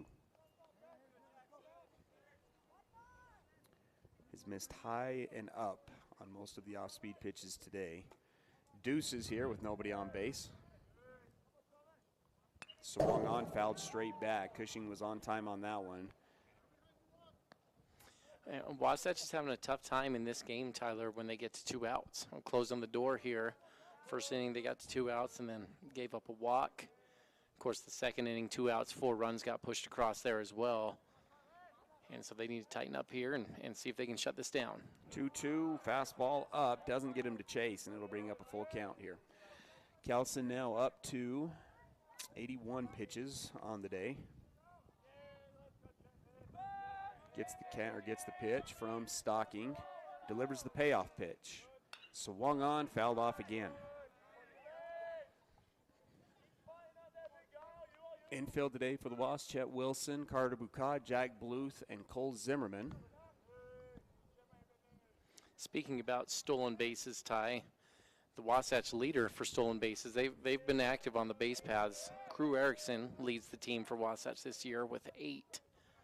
Chet Wilson closely behind with 7 stolen bases himself, and then Swapp comes in third with 5. Full count pitch up in the zone again, and Cushing has his second walk of the day. So again, with 2 outs, nobody on, Wasatch puts a guy on base. Brings up D. Griffin Reed, who had a double to left field in his first at-bat, grounded out to the pitcher in his second at-bat. Fourth inning action usually brings us to what's on our mind, and Ty, I think for me, the generosity, can we say charity, of the Utah Jazz against the Dallas Mavericks with Luka being out. allowing them to get back in the series yesterday with a 6-point win. Yeah, is the NBA season still going on for the Jazz at this point? A Are you paying attention to that? A player that you've never heard of going for 41. That was nice of the Jazz. Well, that's not that uncommon, it seems like, for the Jazz, unfortunately. 2 balls, no strikes here to the number 5 hitter, D. Griffin Reed. Not only that, Ty, they allowed them to make 17 shots uncontested. So once again, being nice, allowing them to just kind of have shooting. It was just a shoot-around yesterday for the Mavericks. just go out and shoot threes without being guarded.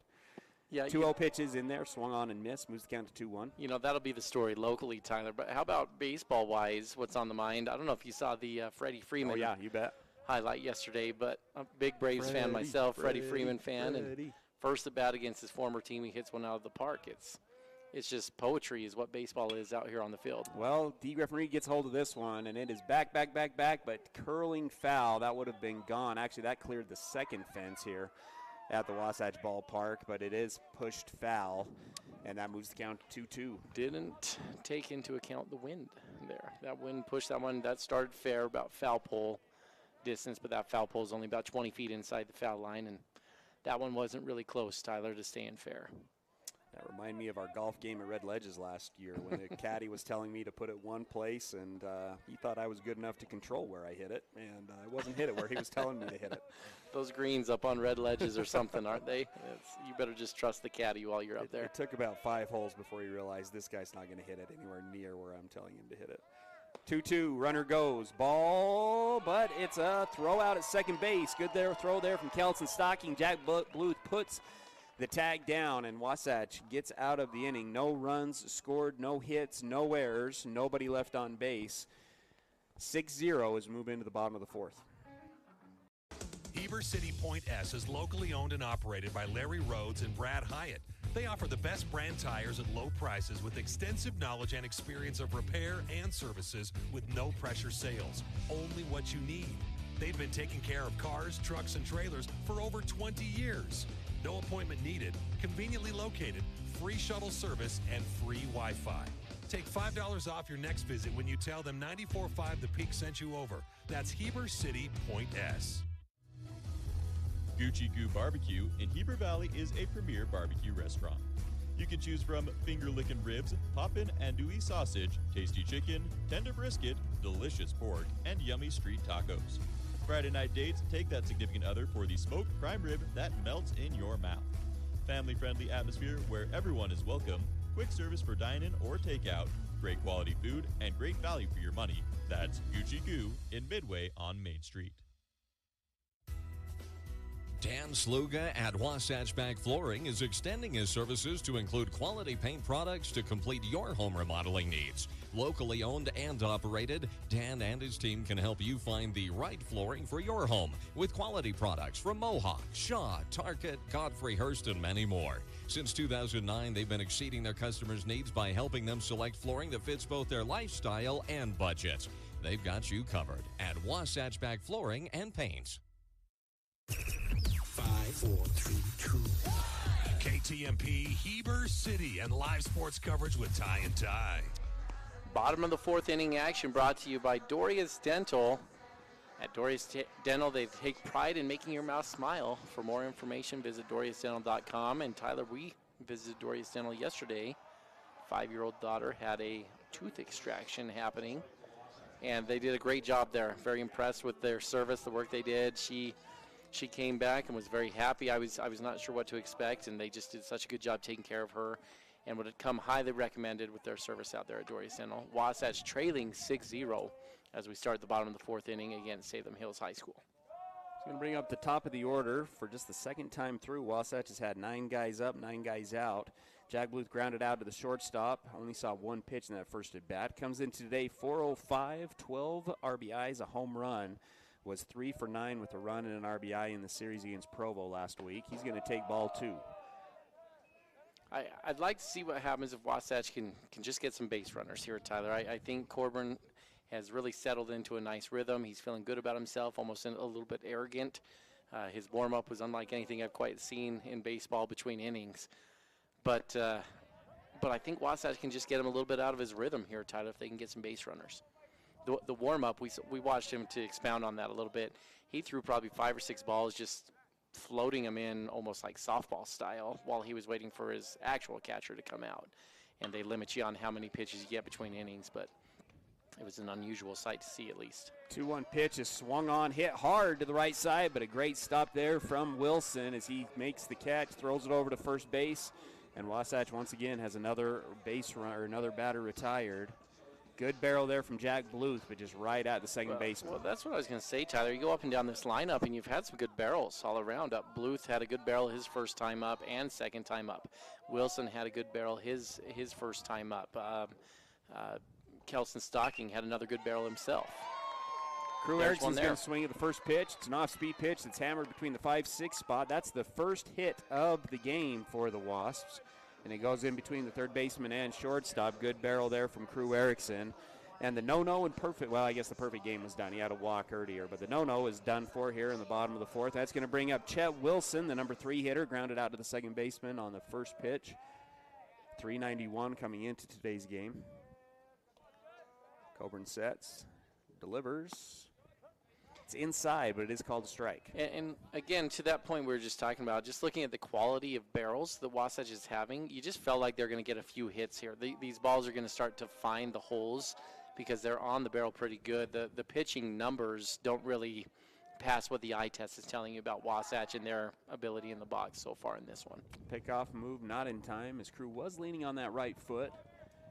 Take a picture. The flag in left field is actually blowing out. That doesn't happen very much here at this ballpark, but it's blowing out right now. Going for Chet and Payton coming up. Pitch out is not, or the catcher throw down to second is nowhere near to the bag as Crew Erickson's going to swipe second base. It's ball 1 to Chet, so 1-1 count as Salem went with the pitch out, but it looked like that ball almost slipped out of D. Greffin Reed's hand as Crew Erickson adds to his season leading or team leading stolen base total. Now has 9 on the year. Duck on the pond for the Wasps. Chet Wilson's going to swing. It's going to be a ground ball to the second baseman. Second baseman fields it, throws it to first. And Wasatch now has 2 outs here in the bottom of the 4th inning. Brings up Payton Swapp, the center fielder, walked in his first at bat. Back ground outs to the second baseman for Chet. With a no-hitter no longer intact and a 6-run lead, curious to see how aggressively they want to attack Swapp, because he can chop into the lead here pretty quickly. He's going to swing, but it's going to go off the edge of the bat. This is a tough play, though, from the second baseman. He fields it, throws it to first. It's in time as Wasatch once again scores no runs on 1 hit, no errors. 1 runner is left on base. It's 6-0 here on 94.5 The Peak. Wasatch Back Grill and Deli is a family-owned and operated business serving great food and customer service in Heber City and Midway for over 7 years. For a burger with kick, try the Firehouse. Have a hankering for some seafood? Try fish and chips. Or try the Mandarin chicken salad. Their homemade recipes, freshly grilled burgers and sandwiches are complemented with unique sauces and homemade sides. They provide the best experience and highest quality food. Stop by today and try their great menu items. As a thank you to teachers, first responders, medical personnel, and military, get 15% off meals all year round. Hi, this is Abby Covarrubias, the Wasatch High School Student Body President. Did you know that parents are the #1 reason kids don't drink? Believe it or not, teens still listen to their parents. In fact, kids usually listen to their parents more than anyone else, including their friends. Utah kids report the #1 reason they choose not to drink is their parents' strongest approval. All kids need a parent's help to stay drug and alcohol free. Brought to you by Wasatch Behavioral Health and the Parent Bonding Project. 5, 4, 3, 2, 1. KTMP, Heber City, and live sports coverage with Ty and Ty. Top of the 5th, brought to you by Guild Mortgage. Tom Stone at Guild Mortgage and his team will help you find the perfect mortgage that fits your situation, painless and easy. Or to stop in today, just get educated on what options are out there for you.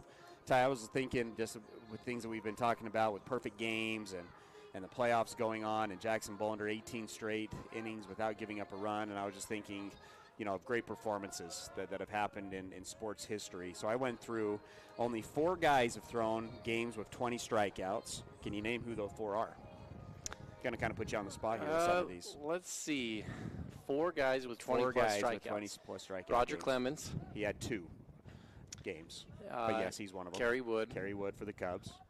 Can you name the other 2? Think about one of the best of our generation. So, like, I don't ever remember watching Nolan Ryan. He wasn't one of them.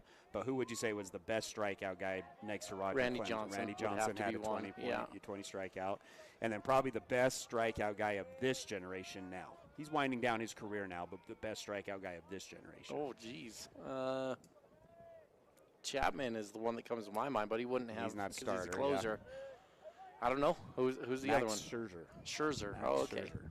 Those are the four. That's it. Huh? That's it. 20 strikeout games. 0-1. Now a ball one moves the count to 1-1 here to D. Griffin Reed. He's had himself a day so far, a double, and he actually put one over the fence, but it was foul. Grounded out to the pitcher in his other at bat. 1-1 count. Pitch in there. This one's going to be fouled over Scott Haney. Coach Haney's head over at third base, and we'll reset at 1-2. How about this one, Ty? Only 6 players have had 70-point games in the NBA. Can you name the 6 players that have 70-point games? You go Wilt, Kobe, Devin Booker. Yep. That's 3 of them there. That's 3 of them. One of them you're not going to get. David Thompson. I didn't know who David Thompson was. I don't think Jordan ever got above 70, got 70. Did he? Nope. So 1-2 high, so now 2-2. I'm not sure. Elgin Baylor. And then here's the hint on the other one. This player scored 70 in order to win the scoring title over Shaq. In the last game, he basically just went for the scoring title, and he scored 71 points in the last game of the season. Tracy McGrady? No, that's good Allen guess. Iverson, maybe? No, David Robinson. Oh, David no Robinson kidding. for the San Antonio David Spurs. Robinson. Well, I would have never got that. You could have given me guesses all day. I wouldn't have got David Robinson. Well, so which would you rather have? 70-point game or 20 strikeout game? Yeah, 70 points. 20 strikeout game would be a lot of fun to just have your stuff working so good that they've got no chance in the box. 2-2 pitch is low, but it's swung on and fouled off, and we'll reset at 2-2. Well, it's just such fun baseball to watch. You know, Jackson Bolender with 12 in 7 innings. Yep. That was spectacular baseball to watch, Tyler, and that wasn't even at the same rate that 20 over 9 innings is there. So you're right. Do you remember watching Kerry Wood at all again? It was a good Astros team. It wasn't like it was like, I mean, that Astros team had a good lineup. Well, that was his rookie year, wasn't it? I think he came in his rookie year and struck out 20, and he was the next big thing coming onto the scene. That was when they had Mark Pryor as well. That was a good Cubs team. But those good Cubs teams that continued to disappoint year after year, and that one never really amounted to anything. That 08 team finally got it done, though. Well, not 08, excuse me, 18, yep. Payoff pitch is going to be a barrel over the shortstop's head for a single. Second hit of the day. This one's actually going to be a double, as it's going to get all the way to the fence as the second double of the day there for D. Griffin Reed. Only came in hitting 206, but he's been good today as he adds another double to left center field to lead off the top of the 5th. And that might do it for Jackson Kelson. Coach Jacobson coming out to the mound.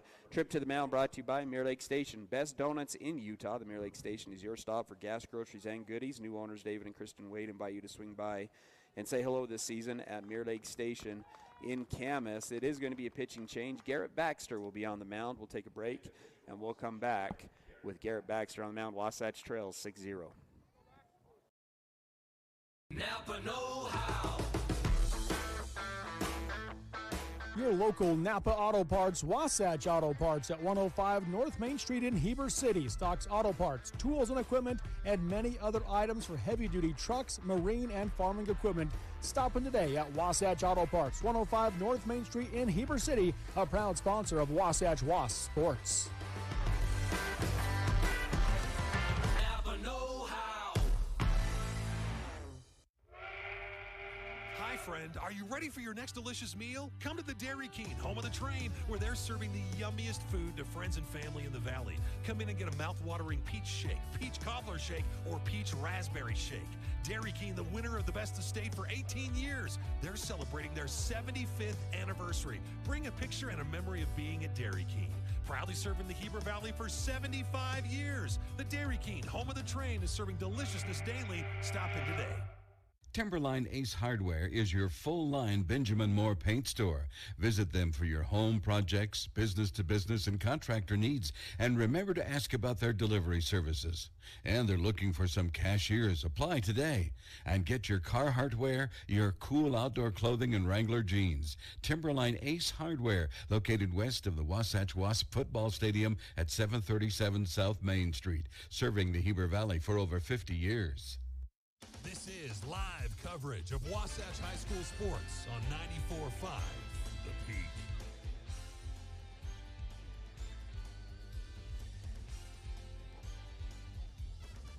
Pitching change for Wasatch as Garrett Baxter is now into the game for Jackson Kelson.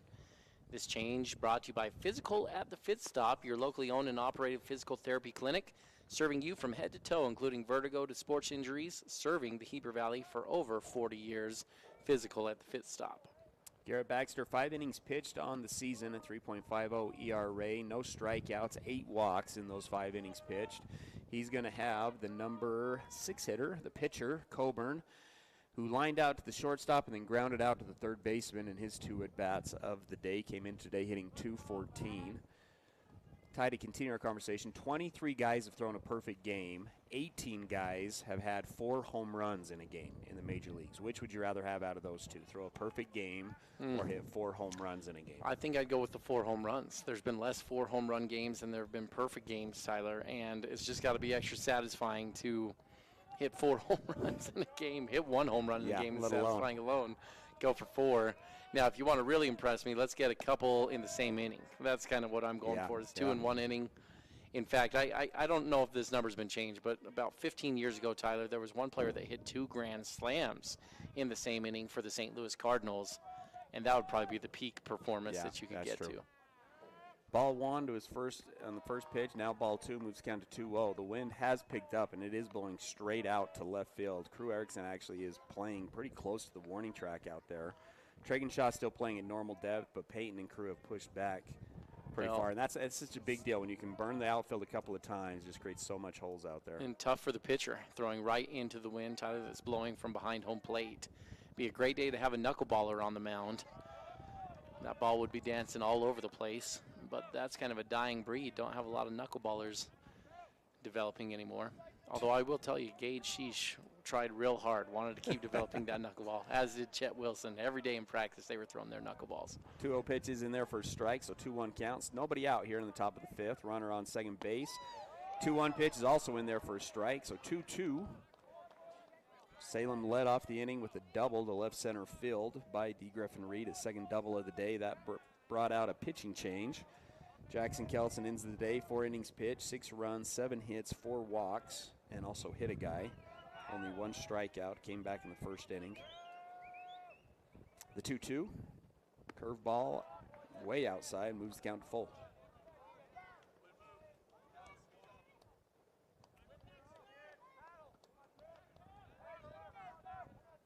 Tell you, Garrett Baxter's been good for Wasatch in relief, though, this year. He comes in some tight spots, some tough situations, and he eats innings for this team. And he's an important guy in this rotation right now for Wasatch to not get too depleted in their pitching rotation. 3-2 pitch is going to be driven to right center field, but Wasatch is playing so deep that ball's going to fall. Runner had to pause to make sure it wasn't caught, so the runner will not come in. But it is a single. Tragan actually almost made the catch on that. Payton was playing so deep he didn't have a chance at it. Tragan's effort is in vain, and it's going to be a single to right center field. Now runners on first and third with nobody out. Well, you talked about it right before that hitter came up, Tyler. When you push the outfield back, you create a lot more holes for singles to come down, and that's a perfect example right there. That ball had no business getting down, but because of the several fly balls that have gone over the outfielder's head, you end up putting another base hit on the board. Update on the softball team. They're currently down 3-5, so they were able to push some runs across, but they give up some runs as well. That was in the top of the 6th inning. When that comes down to a final, we'll let you know how the softball team ends up. Again, that's number 1 Spanish against number 3 Wasatch down at that game. Up now for the Skyhawks will be the junior center fielder Miller. Singled through the 3-4 hole and is up first at bat, and then reached on an error by the shortstop in the second. He takes ball 1. Runners on first and third. Runner doesn't go. Fastball in there for a strike. Moves the count to 1-1. Still nobody out here in the top of the 5th.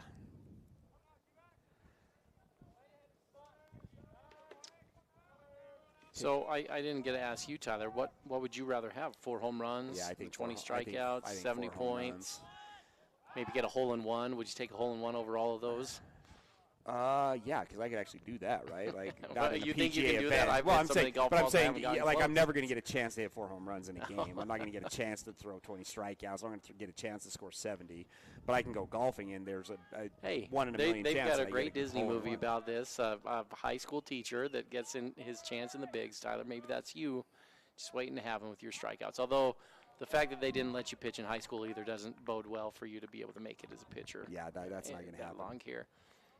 The 1-0 pitch is off the mark. Runner goes. Stockton's going to throw it down to second base, and Bucad thought he had the runner at second, and I tend to agree. The umpire disagrees. So second and third with a 2-1 count. Wasatch is now going to bring the infield in. So infield's cut off. 2-1 in there on the outside corner for strike 2.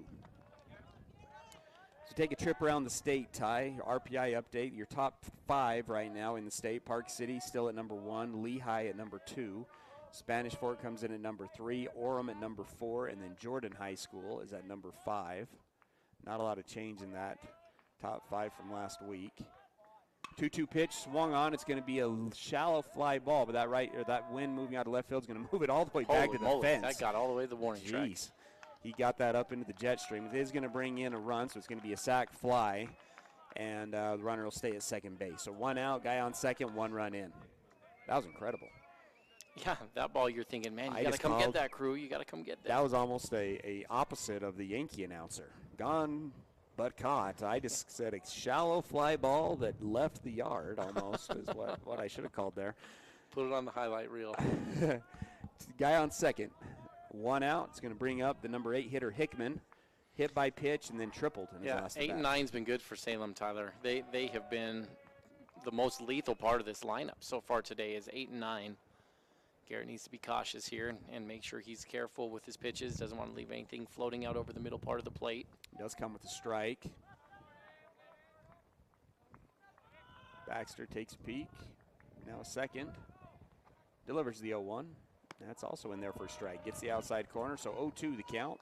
Well, that's a really good spot. For strike 1 and strike 2 as a hitter, you don't want to offer after that, but Garrett's got it close enough. He's putting the pressure on the umpire to make the call. And now he's in a good position here. 0-2, a lot of options at his disposal. 7-0 the score. Salem Hills on top. 0-2 count with 1 out. Guy on second base. 0-2 pitch is going to bounce into Stocking. Stocking does a good job of knocking it down, and we'll reset at 1-2. Rounding out the top 10 of the RPI, Woods Cross at number 6, Olympus at number 7, Murray at number 8, Salem Hills comes in at number 9, Bountiful number 10. And again, Wasatch currently sitting at number 14 in the RPI. 1-2 pitch, Baxter comes set. How about Park delivers. City, though, Ty? They just continue to win. They're a 6-0 in region. They beat Highland and Brighton. Yeah, they had last week off, and so now they're set to begin another 3-game series this week. Ball 2, off the mark, low and outside, moves the count to 2-1. And that's a Brighton team that beat this Salem Hills team, Ty. And so that's a good sweep for Park City going in and getting Brighton. That's, of course, a team that Wasatch wished they had back again. Felt like that was a game that they would have liked to have to open the season, losing 6-5 to the Miners. But they've proven to be a pretty good team up there in Park City this year. So after going ahead 0-2, now comes with 3 straight balls, so now it counts full. Baxter a long look, now delivers. Swung on and missed. Physical at the pit stop. Your locally owned and operated physical therapy clinic serving you from head to toe, including vertigo and sports injuries. Second strikeout of the game for the Wasatch pitching staff. Swung on and missed there by Hickman. It's the second out of the inning. And it's going to bring up the number 9 hitter, Nilsson. Doubled the center field in his first at bat and then had a sacrifice RBI in his second at bat. Only 148 hitter on the year coming into today. Still has a duck on the pond here with 2 outs. Baxter's come in, thrown strikes, which is what you ask for out of your relief pitching in your bullpen, only giving up 1 run, which was the run double that Jackson Kelson gave up to start off the inning. We'll see if he can get out of it with only 1 run given up. Sets. Can hear the wind howling down there on the field. Long look now, delivers, and it's low for ball 1. Region 9, Spanish Fort, currently 5-1, sitting atop the Region 9 standings with Wasatch. They went 2-1 against the Salem team and then swept Provo 3-0. Wasatch also 5-1 after winning the Provo Series 2-1 and sweeping Maple. Salem comes in 3-3. There he went 1-2 against Spanish Fork and then won the series 2-1 against Springville.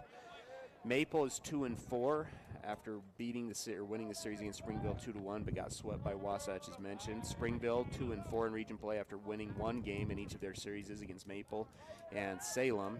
And then Provo is 1-5 after getting swept by Spanish and then getting one game from Wasatch last week. 2-0 count here to the number 9 hitter, Nielsen. 2-0 pitch, off the mark for ball 3. Wasatch set to take on Salem on Thursday down at Salem, and then Wasatch will host again Salem on Friday of this 3-game series. Weather pending. It looks a little nasty towards the end of the week. Yeah, when you become a high school baseball coach in Utah, you also turn into a weatherman, don't you, at the same time? Doppler radar reader. But it's funny because it's really not a joke. You go to most coaches in Utah, and they'll have the Doppler radar on their phone that they can access, and they're constantly looking at the weather and when they may need to shift games, and it's become that much more complicated with pitch count rules and who can you throw when and who you have available to come back, and that weather certainly mixes things up here in the spring. Ty, you were kind of a proponent of saying when COVID shut all the sports down and the baseball season got canceled and then they came back with football, but some states were playing some work. You thought baseball would be better suited in the fall. You still feel that way? Yeah, I still do. You have much better weather in the fall. You don't get any rains or not as many snowstorms especially. You would have your field ready to go when you start. And it's interesting you bring that up, Ty, because I was talking to Coach Ryan Bishop before the game started. Swing and miss here to the leadoff hitter, Vance. This is his 4th at bat. He's grounded out twice and then singled up the middle in his 2nd at bat. But with boys volleyball right now being penciled to be a spring sport, he says there's discussion right now on if that's going to stay because you have so many spring sports. And the main discussion is teaming up sports. So, for example, you have boys and girls basketball that are both in the winter. And so it makes sense to have both boys and girls volleyball at some point together. You know, do you start having boys and girls soccer play together at the same time? What other boys and girls tennis, boys and girls golf, have them matched up instead of splitting that. And I think the concern with that is practice fields, right? If you have boys and girls soccer going at the same time, where does one practice, where does the other practice? But basketball makes it work, right, with what they do. And so that's the discussion of just evening it out a little bit on when and certain sports the other big concern is if you think about the big three, football, basketball, baseball, that have traditionally been kind of the 3 dominant sports. What happens when you got a football player and baseball player in the fall? You know, you look at a Carter Bucata out here, a Crew Erickson, these guys that play both sports. Now do they have to pick and choose? And that would be a little bit more challenging for those players that go both ways with those sports as well. Yeah, and I think the argument with that is that happens anyway if you're I guess football, cross country and golf, right, are your fall sports. So do you have many golf athletes that are deciding between football and golf? We have a pitching change. Let's go ahead and take a break. We'll continue that discussion when we come back. Jackson Sorensen now on the mound for the Wasps with 2 outs here in the top of the 5th. Wasatch trails 7-0. The 50s produced some great sound. That early rock and roll triggered so much emotion for so many. Here's another sound from that era. The dental drill triggers a whole different set of emotions. The sounds, the smells, feeling out of control, whatever keeps you from the dentist at Dorius Dental, we get it. We focus on the little things. Distract yourself with your favorite episode of The Office, or crank up the 80s or 90s and let it take you back to another time. At Dorius Dental, we are sensitive to your needs. We are taking care of the little things so you can move on to more enjoyable things. Located in Gateway Plaza, Heber City. You might be used to having someone ask you the question, what is it that you need? I think that's limiting. I'm going to take you through a 6-step process. And it's simply answering questions. And it might not just be home. It might be that you want that fancy new car. It might be that you want trips. It's your list.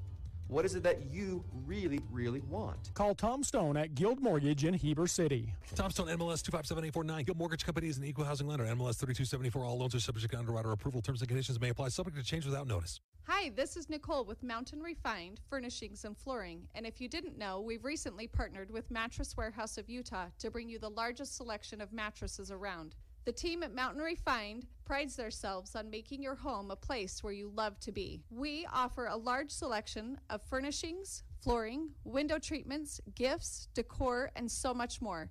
If you haven't been by lately, stop and check it out. You'll be pleasantly surprised. We're located at 480 North Main Street. Heber City Point S is locally owned and operated by Larry Rhodes and Brad Hyatt.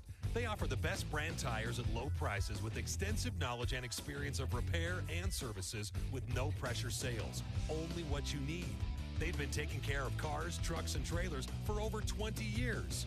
No appointment needed, conveniently located, free shuttle service, and free Wi-Fi. Take $5 off your next visit when you tell them 94.5 The Peak sent you over. That's Heber City Point S. This is live coverage of Wasatch High School sports on 94.5 The Peak. Still in the top of the fifth inning, pitching change, second pitching change of the inning is going to bring Jackson Sorensen to the mound for the Wasps. That probably should be a balk. Kelson's Stocking called the timeout. The umpires didn't award the timeout. Kelson was calling the timeout. Jackson planted and didn't fire. Yeah, you may want to have your pitcher know if you're calling a timeout for the catcher. I'm fairly certain this should be a balk here, Tyler, after watching this situation. 2 2/3 innings pitched on the year for Sorensen, 15.75 ERA, 2 walks, 2 strikeouts, 4 walks, and 4 hit by pitches. Well, the umpires are not going to call it a balk, so something was happening down there that we were unaware of. The home plate umpire pats his chest, saying, "My fault." On that one, but it'll just be a whole lot of something for nothing. First and second, 2 outs here in the top of the fifth inning. Wasatch trails 7-0. It's been a long fifth inning. Only 1 run given up, though. Jackson Kelson started the inning, gave up a double. Garrett Baxter came in, did decent, had gotten 2 outs, gave up a walk and a single. And then I think he might have hurt his elbow, Ty. As I was watching him walk off, he was kind of holding his elbow. So I think some arm issues. So now we have a 1-1 count here to the the leadoff hitter, Vance. Another curveball in there for ball 1, or ball 2. Something to watch, isn't it? Because we just talked about how important he was to eat some innings for the staff in games like this, where you need to put some quality pitching out there, but also try to stretch it out a little bit longer so you don't deplete the rest of the staff. That would be a pretty big injury if Garrett has an arm issue that you can't go back to him a little bit later on in the year. Hopefully it's not too severe, Ty. Gage She's just ran to get some ice, probably for Garrett back. So that's a big bag of ice. Like that's a heck of a bag of ice that Gage just went through. Well, he's going from personal experience. You've just flashed me back to story time, Ty, while we have ball 4 and a walk. Gage was it last year, 2 years ago, when we came out to get ready to go for a game, and Gage was just a young player, freshman or sophomore, and it looked like a murder scene out there. There was a ball that had snuck through one of the fences and hit him in the face, and he had some lace marks, and his nose was bleeding and gushing, and so seeing him walk with that bag of ice has flashed me back to going to get him a bag of ice as well and get him taken care of. And that was not a normal day, Ty, to have a guy bleeding like that out on the field the way he was, but the trainer got him checked out and said, he could still play. He's fine. You can take him down on the bus today if you want to. And he did. He went out there and ended up going out on the field and making a couple plays, even with what was probably a broken nose at the time. The walk loads the bases. He's going to bring up the number 2 hitter, Richards, who flew out to right field, singled to right field, and grounded out to the second baseman in his 3 at-bats. He's taken 2 pitches for balls, so 2-0 count here with 2 outs in the top of the 5th. Sorensen delivers the 2-0. That one's low. Ball 3. Sorensen's been good in the box for the Wasps. Not in the lineup today. On the year, hitting .400 with 4 doubles and 7 RBIs. Was 2 for 7 in the Provo series. Hasn't seen the mound for a while. That's going to be ball 4, so that's going to be a run walked in. That's run number 2 of the 5th inning, and creeping ever closer to that 10 runs. Wasatch will have their at-bats regardless, but it's now an 8-run lead for the Skyhawks. And Ty, this has been the kryptonite for Jackson. He's got some decent velocity here, and he actually pitched very well in his first outing against Park City. A couple strikeouts, 1 inning, or two innings pitch, excuse me. But then his next 2 outings, Skyline, he came in, and that was a tough spot. No pitcher had a good game against Skyline, so he's certainly not the outlier here, but hit 3 straight guys, and that was it. That was all he had, and then he was off until the Westlake game, and in there he walked 4 guys in one inning as well, less than an inning worth of work, and he just hasn't seen the mound since then, Ty, because he'd put 7 straight guys on base, and coming out here he walks 2 more. So for Jackson, it's been 9 straight batters that he's put on base for free. Does come with a strike, but then comes with a couple of balls. I believe the count 1-1 now. I think Tad Sulser getting ready in the bullpen. That'd be his first outing if he were to go on the mound. This one's going to be swung on. Great play by Chet Wilson as he comes up and makes the catch, leaping to his feet. At least a 12-inch vertical there for Chet Wilson, but a great play from Chet as Wasatch gets out of the inning. 2 runs on 2 hits, no errors. The bases were juiced, so 3 runs are left on base as we move in to the bottom of the 5th. And that saves the 10-run rule from coming into effect, Tyler. 2 runs are going to score there easily, if not 3. And that's a very important play from Chet to just keep you breathing if you're Wasatch here. Now they've got a little life. You've still got at least 6 more outs in play to try to climb back into this one. Hopefully 9 outs in play there between the 5th, 6th, and 7th innings coming up. But Wasatch has some big work to do, down 8-0. It's going to bring us to our 5th inning stretch, brought to you by Guild Mortgage. I'm going to throw it over to you, Ty, for a Gordon Law Group game so far for the Wasps. Yeah, well, the first inning went scoreless for both teams. Neither team got a hit in that inning. And then Salem Hills came in the top of the 2nd, and they put on a clinic with 2 outs. They had the leadoff runner get on, and then Wasatch got a double play ball, a nice line drive where Bukad caught it and went over and was able to tag the bag and get the base runner out. But then after that point, Salem Hills had 4 more hits, a couple free passes, and ended up putting 4 runs on the board in the top of the 2nd inning. Wasatch, it took until the 4th inning before they got their first hit. Salem has been really good on the mound, and by that point, heading into the 4th inning, Salem had tacked on 2 more runs in the top of the 3rd. Leading 6-0 after 4 was Salem Hills. And of course, that last inning there, the top of the 5th, Salem was able to put 2 more runs on the board. Starting pitcher today for Wasatch was Jackson Kelson. He has since come out of the game. Garrett Baxter has thrown in relief, and now Jackson Sorensen getting out of a big spot there for the Wasps. And that's where we are right now, 8-0, Wasatch down to Salem Hills. And bringing up Jackson Bolender to the plate, who came into this game the top batting average in 5A at .562. Yeah, so to this point in the ballgame, Ty, Salem Hills has had 30 plate appearances, and Wasatch has had 13 plate appearances. So less than half the amount of plate appearances for Wasatch. It's going to be a Bolender who did hit into a double play to the shortstop in his first at-bat. Well, and there's more to that story, Tyler. Wasatch has thrown 128 pitches. Salem Hills has thrown 44 pitches in this game, including these ones this inning to this point. So it's just been totally lopsided in favor of Salem Hills. When you go down a little bit farther with what the numbers tell you, Wasatch has given 7 base on balls and 1 hit by pitch to Salem Hills. So 8 free passes there. Salem Hills has only walked 1 player for Wasatch. And so it's been totally overwhelming in favor of Salem Hills to this point. 2-1 pitch is in the dirt, but it's swung on as Jackson Bolender gets fooled by the off speed. Moves the count to 2-2. Nobody out here. Leadoff hitter here in the top of the 6th. Bottom of the 5th. Goes back to a slow motion. This is how I used to do it when I was little, right? Pretending you're Roy Hobbs on the mound trying to strike out the llama. Go to slow motion. Well, that was super slow motion is what he did there. That was kind of creeping up. You're analyzing every part of your mechanics on the way up.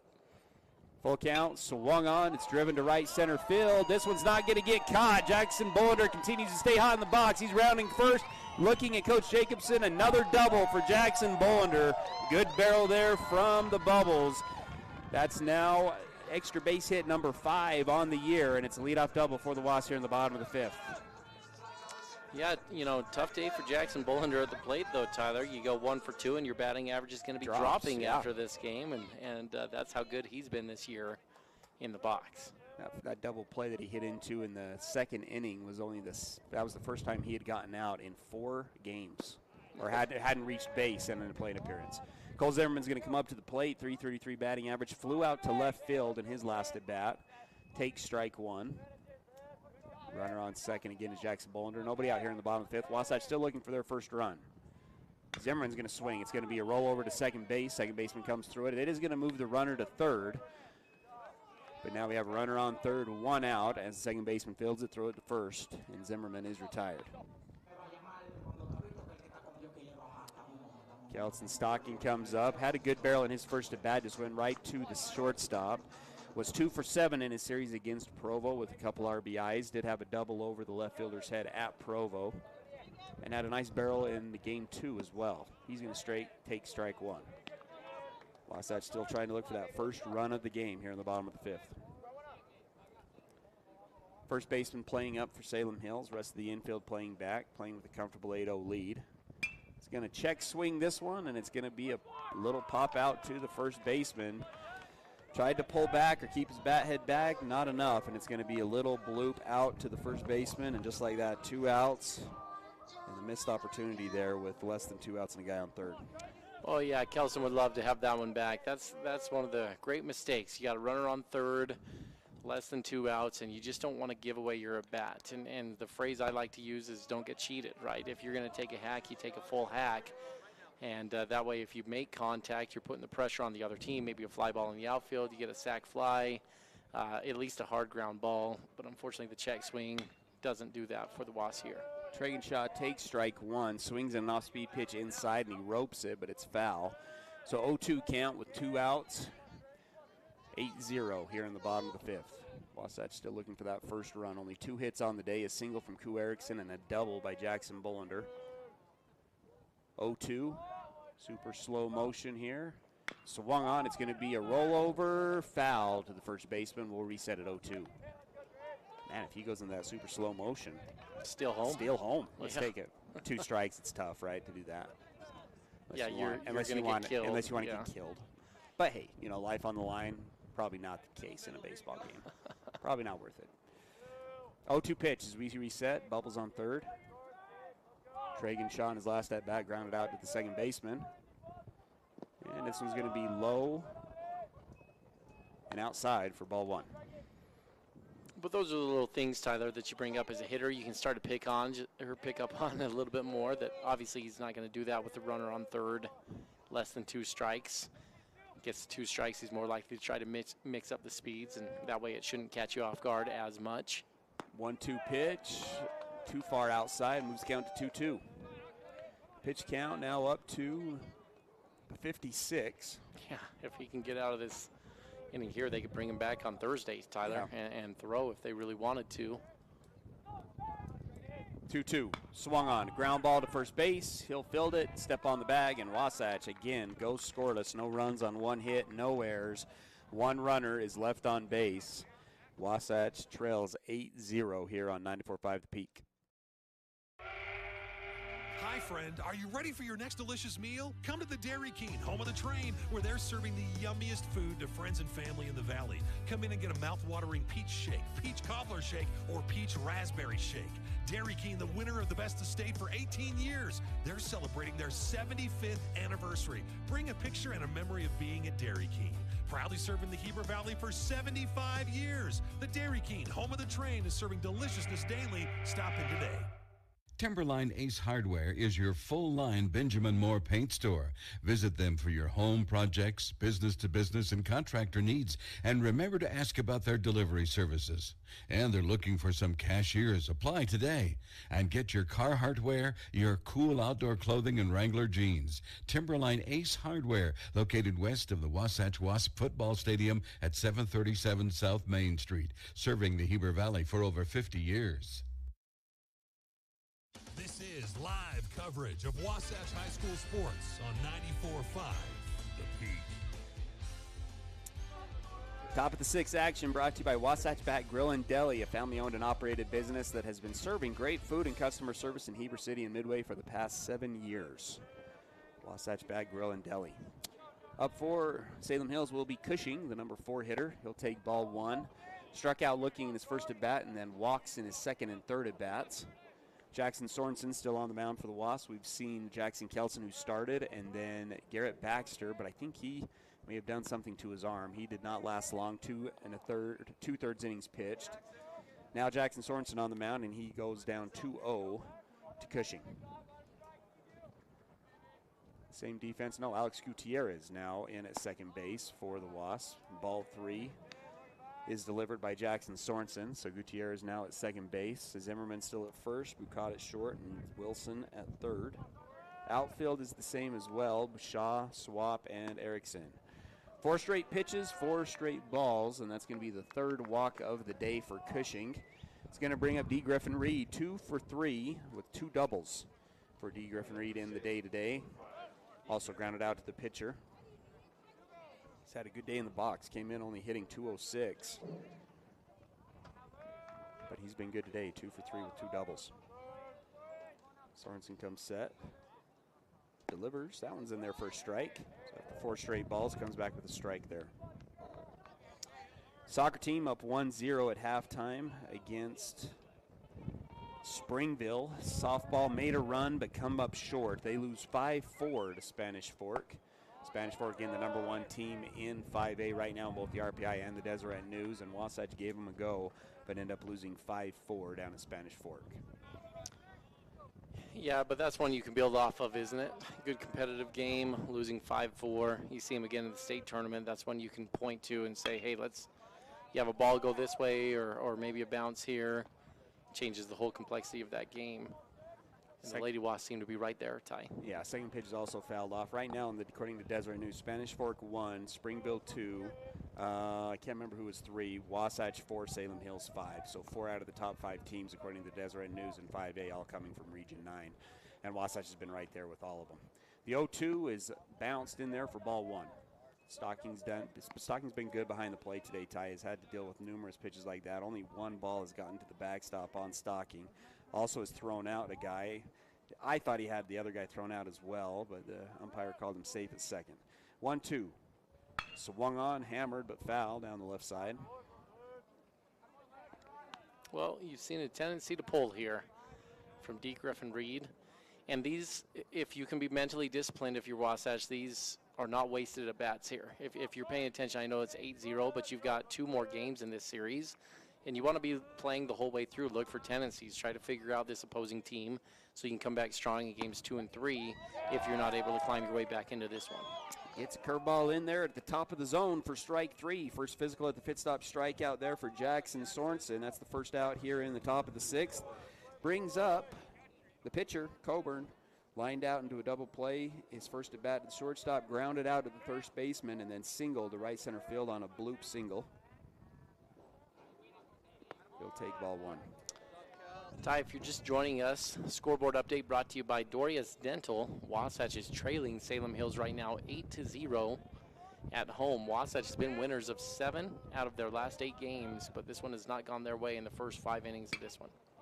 Fastball swung on, lazy fly ball to center field. Payton Swapp loses his hat, but comes up and makes the catch for the second out. So Jackson Sorensen, after starting with back-to-back walks, has settled down and has retired 3 out of the last 4 hitters he's faced.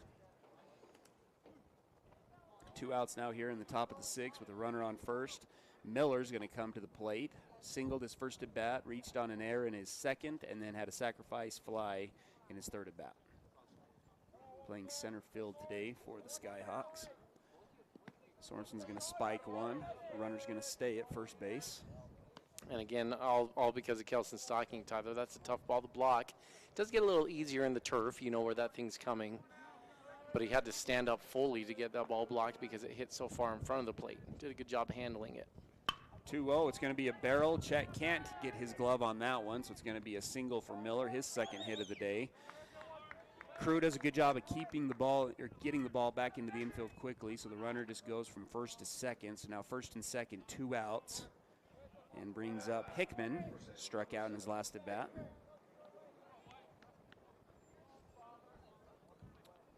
Be interesting to see if they trot Coburn back out there, Ty, with under 60 pitches if they decide to go to the bullpen. I'd be pretty tempted just to keep him available later on in the week, especially where you may get some rain on Friday, and that may mix up your pitching staff just a little bit here. Well, as long as he stays under 85, he can come back Friday, right? If he stays under 60, he could come back Thursday. Yeah, but I guess my thought process is you don't want to bring him back on Thursday or Friday. Like if it were me, I'd pull him back knowing he's available on Thursday, but probably not use him till Friday because you don't want to push these arms too much. But he hasn't done much work here today. 56 pitches on the game so far. Through 5 innings. 0-2 here to Hickman. This one spiked in there for ball 1, so 1-2. Runners stay at first and second. Another good job there from Kelson Stocking. Hickman had a triple in his second at bat over the center fielder's head, was hit by pitch in his first at bat. So 1 for 2 on the day, has reached base twice. Sorensen sets and delivers the 1-2. Swung on, fouled. Does Stocking catch it? No, doesn't catch it, and we'll reset at 1-2. Jackson's done a good job to settle down here, Tyler. Sorensen, that is, coming in relief. Was a little shaky at first, walked his first 2 guys, but he's been good since then. Given up a couple hits, but he's been in the zone. The 1-2. Again, this one swung on, fouled off again. So where you set again at 1-2. I think what I would call with Jackson here, Tyler, is he has been what I would phrase as effectively wild, where he's only thrown 12 strikes out of 29 pitches, but it's enough to keep the other team off balance. And he's thrown enough wild pitches that they're not comfortable in the box, so they're not on time here. And so he's just been effectively wild at this point is what I would phrase. And as a hitter, there's a good example. As he brings in ball 2, that ball is missing by about 3 or 4 feet on the outside. And, you know, you can act tough as a hitter, but nobody likes getting hit with a baseball when it's being thrown at you there. And so that makes you a little uncomfortable when this guy looks like he's maybe all over the zone, and he's kept him off balance with it.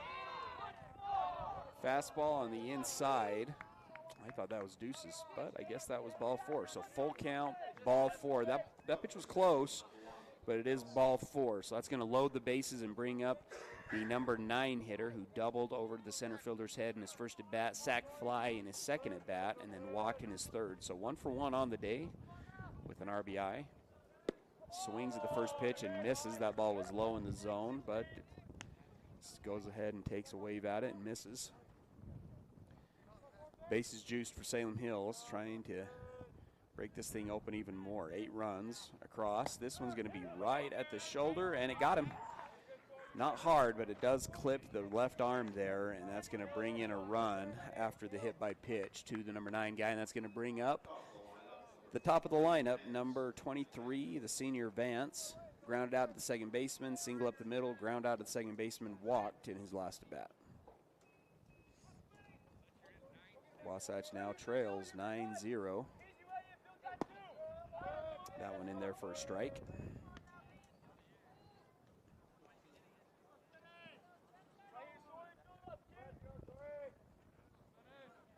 Sorensen sets and delivers the 0-1, bounces it, brings the count to 1-1.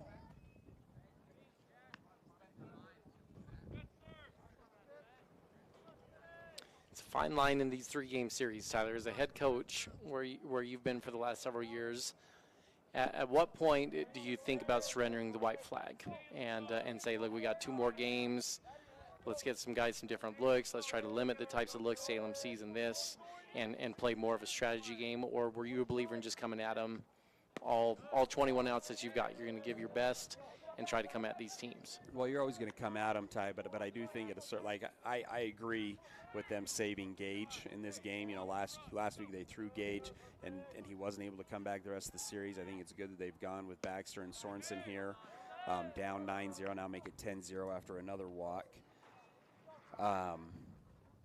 But so now in games 2 and 3, you've got Casey, you've got Gage, you've got Cole Zimmerman, you've got Jackson Bolender that you can go and try to get those games 2s and games 3s. And what's nice, Ty, about the 3-game series that we haven't talked about is the first couple rounds of the state tournament are 3-game series. So Wasatch got some experience against Provo of losing game 1, but then saying, hey, we can still do this, and coming back and getting 2 wins. And then if you do that in the state tournament, you get to advance. And so right now it's looking like they're going to get another loss in game 1. And so can they bounce back and get 2 more wins against Salem Hills and still win the series, which again is an advancement in the state tournament. You know, a couple other thoughts along here as we have a mountain visit brought to you by Mirror Lake Station, Ty, is a couple other pitchers you haven't seen much that are pretty consistent around the zone normally, and I know that's not going to feel this way when I bring up Crew Erickson, but this might be a good game to get Crew a little bit more work as well. He only threw in the 1 game against Skyline. It did not go well for him. But when you go back to the numbers that you and I are familiar with in his bullpens last year, he was Wasatch's best strike thrower in the bullpen sessions. And so this might be a good game to build confidence with a guy like Crew. Also with a day off tomorrow between games, give him a chance for his arm to rest. Tragan Shaw as well. is a guy that could get a little bit more work in these games if Wasatch wanted to go that route as well. Richards is up the plate for Salem Hills. He swings at the first pitch and fouls it to the left side. Second pitch is low for ball one. So 1-1 count here with the bases loaded. Wasatch trails 10-0. They will be down to their last 3 outs as we come up to the bottom of the 6th in threatening to be 10-run. Pitch is in there also for a strike. Moves the count to 1-2. And I guess final thought on that, Tyler. As a coach, you're thinking about the program as well, right? You think about game, just in immediate sense, the current season, but also program. And Wasatch has 3 senior starters right now. And so you got to think a little bit, what kind of work can I get at the varsity level that will help some of these underclassmen be prepared to go next year when they get into that situation. And so you start looking around at a few of these underclass guys, and a Crew Erickson, a Tragan Shaw, Cole Zimmerman, Carter Bucad, Chet Wilson, some guys that have thrown in the past but haven't gotten much work on the mound this year. 2-2 is high and outside, so full count, 2 outs. Runners will be running. So bases loaded with 2 outs. Runners will take off on the pitch. Salem up 10-0. Sorensen sets. Delivers the payoff. It's in there. It's going to be a ground ball through the 3-4 hole as Cole Zimmerman dives but can't get his glove on it. 2 runs are going to come in to score. Runner on first will advance to third. So first and third, 2 outs after the 2 RBI single from Richards. Moves the score to 12-0. That's going to bring up the number 3 hitter, shortstop. Fenn walked his first 2 times up, then flew out to the right fielder and then lined out to the third baseman. May have been the play of the day defensively for the Wasps. Chet Wilson left the feet and made a great play over at third base. So 4 runs in the second, 2 runs in the third, 2 runs in the fifth, and now 4 runs in the sixth. Finds the Wasps down 12-0. Offensively, the Wasps have struggled. Only 2 hits on the day, only 3 base runners. In there for a strike is the fastball. Ty, I like what I'm seeing from Jackson Sorensen, though, from the initial go. He's coming back and throwing strikes. And what you don't want in these situations is just giving free passes. You want the other team to earn it. And Jackson's, he's coming at them with strikes enough. Well, I jinxed him there. Give it the old broadcaster's jinx as the ball goes to the fence here, Ty. But you're making them earn it through base hits. And that's what you want to ask your relievers to do, especially when you're down by this amount. You say, come get it. Let's see how far you can hit it, see if your defense can make plays behind you. And Jackson's been a little bit resilient. That's something that I've kind of been personally looking for here. In his last couple of outings, he hasn't been able to come back and throw strikes. And so how is he able to respond here? Well, he's come back and he's been in the zone here. And so tip your cap to Jackson for coming and trying to get the job done here for Wasatch in a tough spot. Gets a called strike after the pass ball, moves the count to 1-2. Only a guy on second base now after the 2 RBI single and then a pass ball that brought in the other run. Swung on and fouled off, so we're reset at 1-2. Scores now 13-0. One thing that's nice about baseball, and the old saying is the momentum is only as good as your next day starter, as it's a completely different game depending on who's on the mound and who's hitting and different things. And so Wasatch can lose this one badly, but then can come back and win 2 straight like they did last week against Provo. And to be honest, that happens a lot in baseball because a lot of teams will go strategy-wise where they don't necessarily put their best relievers in those games that have gotten away from them. And so it's not that uncommon to see a team come back and get a win after losing in a big way. Full count now after a couple of balls. That one a good play there from Kelson Stocking. Slid to his knee, made a great catch. A hockey play with his glove. Brings up a full count. He's had to work hard back there today, hasn't he? But he's done a good job. Another ball and another walk. Well, Ty, let me take a minute for Gordon Law Group stat check on this one. It's not going to be pretty. The Gordon Law Group, your full-service local law firm, practicing in all areas of the law. The Gordon Law Group, yeah, we do that. It's going to be a pitching stat check as we have a mound visit from Coach Jacobson and a pitching change. Wasatch at this point in the game has given up 10 hits, 13 runs, 11 base on balls. So very similar to the first time they faced against Salem Hills. Salem only had 9 hits in that first game and scored 16 runs. And we're off to the same type of pattern here again. Wasatch with 11 base on balls, 12 if you count the hit by pitch. Actually 13, with the hit by pitch with the most recent one that's been in there. And so Salem has more free passes than they do hits in this game. And it's just amazing. It's almost eerie, Tyler, how often the free passes reflect the runs on the board. So Wasatch is given 13 free passes with walks and hit by pitch. There are 13 runs on the board for Salem Hills right now. And that's just a pretty common thing that you see is the freebies turn into runs. Looks like we're going to get our first look at Tad Sulser this year, though, for Wasatch. Yeah, junior, live arm. If you remember the old Tim Lincecum, he kind of has a Tim Lincecum look on the mound for the Wasps. Hasn't pitched this year. Played a little bit of right field for the Wasps. Has a couple of at-bats on the year. Ty, here's a question for you as we talk about this pitching change, and it seems like it's happening more often in major leagues where games get out of hand. Maybe it's a 9-run game, 11-run game, and teams will bring in the center fielder or bring in the first baseman, and they'll just kind of put meatballs up there. And I don't know if you saw the other day in the Braves game. It was a Braves game where the Mets pitcher got in there. It was the center fielder, whoever, and he throws a pitch that was about 40 on the gun, and it hit the Braves hitter, and he acted like it was a 90-mile-an-hour fastball, and it was a good laugh. And to me, like as a baseball fan, you know, you got an 11-1 game, and you're like, oh, this game's over. Oh, wait, you know, Mike Trout's on the mound. Like, I guess I'll stay and watch this game a little bit. And I'm just, it's interesting, you know, what point managers decide to do that instead of just keeping the regular bullpen guys out there. Well, in the bigs especially, it's entertainment, right? Your job is to put an entertaining product out on the field, and that's where your money comes from. That's why you get to work and do that. And I love it in the major leagues, throwing someone out there that's a little bit unique, a little bit off. You know, people pay to come watch, for example, an ambidextrous pitcher, you know, like not necessarily because they've got great skill, but it's just a unique situation. And I don't think that's a bad route to go in those games. The getaway is, but the one key is throw strikes, right? You got to come in and throw strikes. Tad does come with the strike as he's going to have the lead, or the Cushing will be up to bat for Salem Hills. Strikeout, walk, walk, walk, as he hasn't even put a ball in play or had a chance to put a ball in play in the ball game. Did strike out in his first at bat. 1-1 now the count to Cushing. Sulser takes a look, delivers the 1-1. High for ball 2. 2-1 now the count.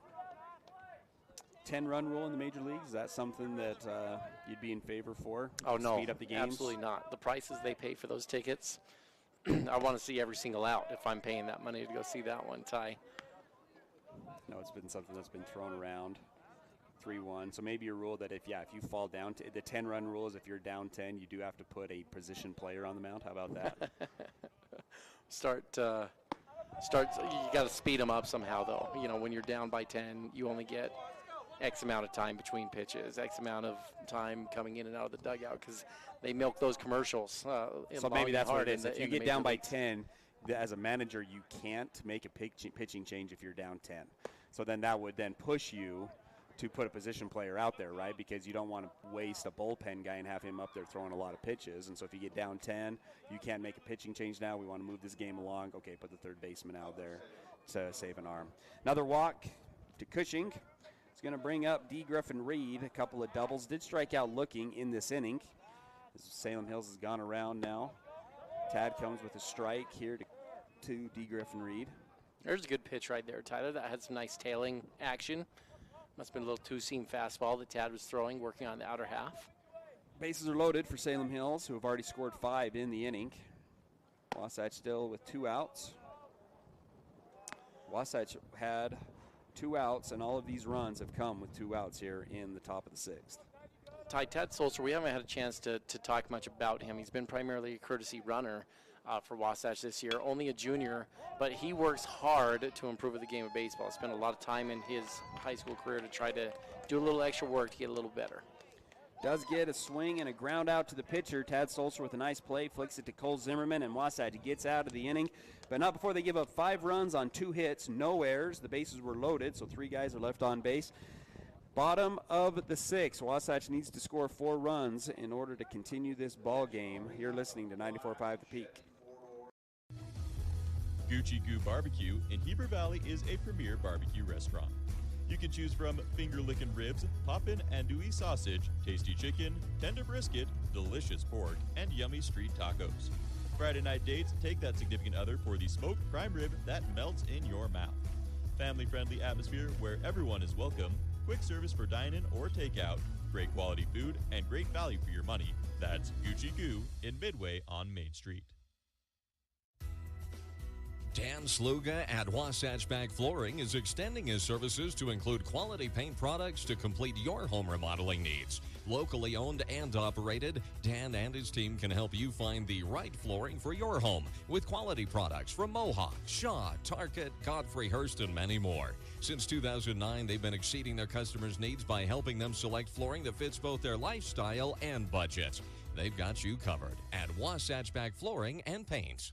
Wasatch Back Grill and Deli is a family-owned and operated business serving great food and customer service in Heber City and Midway for over 7 years. For a burger with kick, try the Firehouse. Have a hankering for some seafood? Try fish and chips. Or try the Mandarin chicken salad. Their homemade recipes, freshly grilled burgers and sandwiches are complemented with unique sauces and homemade sides. They provide the best experience and highest quality food. Stop by today and try their great menu items. As a thank you to teachers, first responders, medical personnel, and military, get 15% off meals all year round.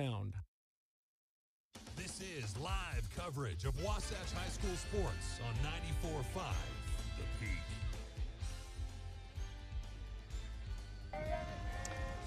Welcome back to Wasatch High School baseball. Bottom of the 6th inning. Wasatch is trailing 13-0 in this one.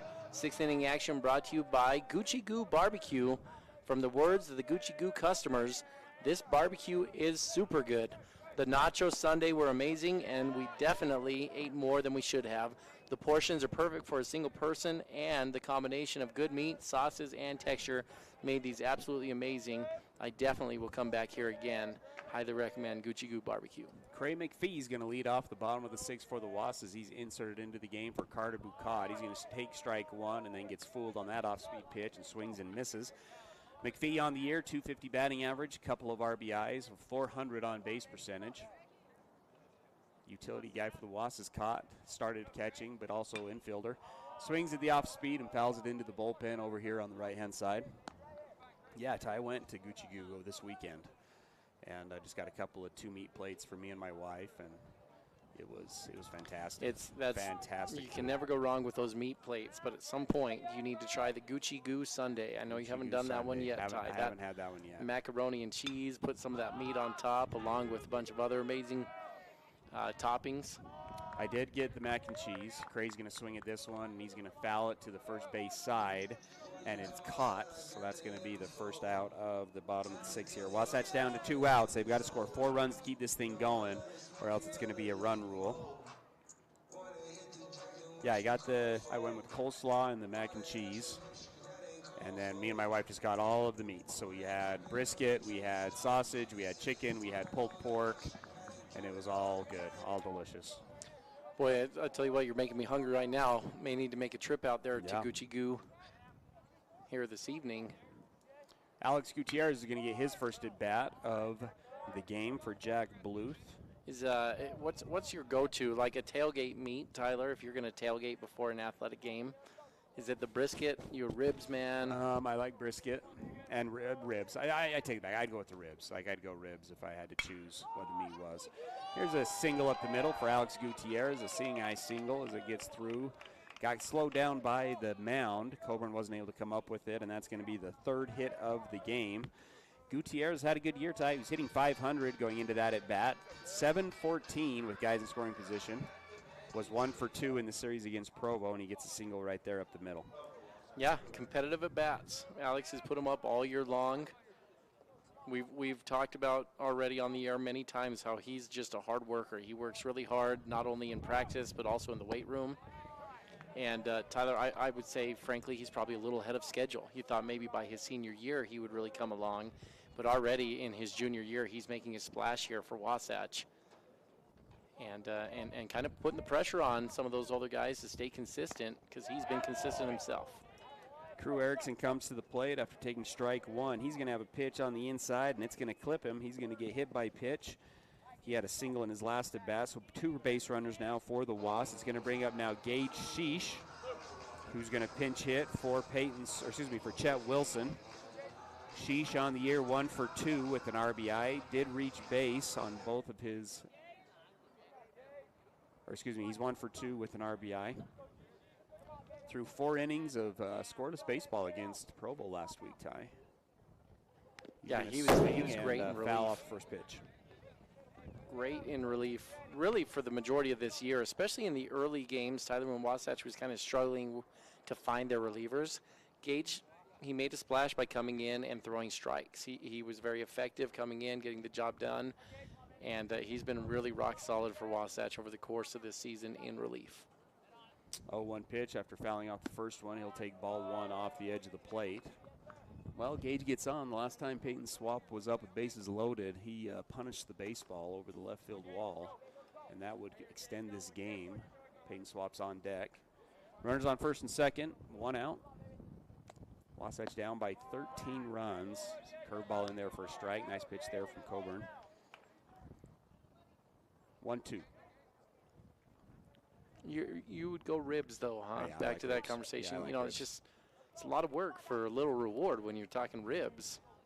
I don't disagree that they're delicious, but that brisket, Ty, you can go for a long time with a nice brisket. Swung on and missed is the strikeout for Gage Sheesh. Only the third strikeout of the game for the Wasps. It's going to bring up Payton Swapp with guys on first and second. Payton Swapp walked in his first at bat, grounded out to the second baseman in his second at bat. Has 18 RBIs on the year and has a duck on the pond in this at bat. Jackson Bolender on deck. Wasatch could easily extend this game with these two up. Swapp gets a curveball and he's going to drive this one to left center field. And see you later, Ty. That is home run number 3 in 2 games as that ball was smoked over the left center field fence. Missile. Holy cow. You just thought off the bat there's no chance that thing gets out because it was too low. He just absolutely torched that thing on a line. That ball felt like it was still rising as it went over the fence. That's to the deepest part of the park, and Swapp now takes the Region 9 outright lead with 6 home runs on the year. Yeah, and I apologize for not the more animated call there. Tough down 13-0. But that ball was smoked to left center field as Payton has 3 home runs now in 2 games. He had 2 home runs against Provo and a home run in that one.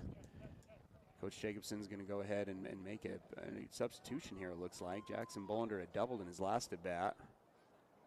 And he was set to come on deck, and he's definitely got the power to do the same thing there. But instead, they're going to go with Tad Sulser. So they're going to kill the DH, and Tad's going to get an at-bat here. 21 RBIs now for Payton Swapp on the year. That's one heck of a calendar week here for Payton. Yeah. Dating back here to last weekend, and now Tuesday, 3 home runs.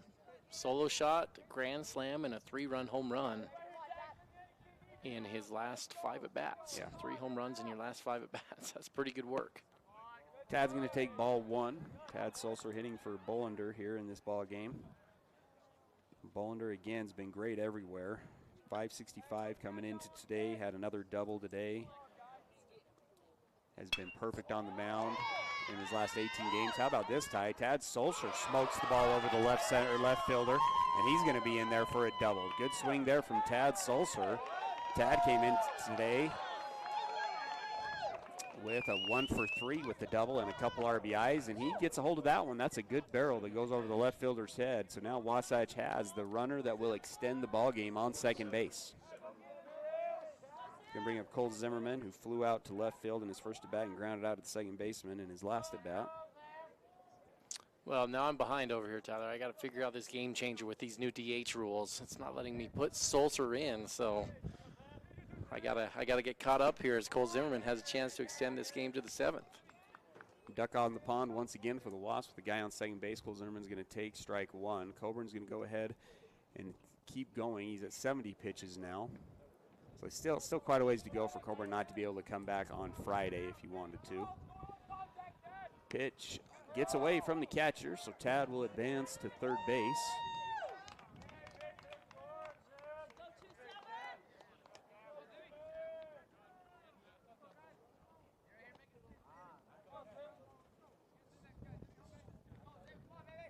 So 1-1 count now with 2 outs. Sorry for the dead air. I was watching Ty work his magic here on the game changer. That was some fascinating stuff. I don't know how it's going to look when it all comes down to it, Ty. Had to sub Tad out and then sub him back in, so he may get all kinds of stat categories in this one by the time it's said and done. But for sure he's got the double in the book now at least. 2-1 now the count as that ball's on the inside. So 2-1 count, 2 outs. 13-3 the score.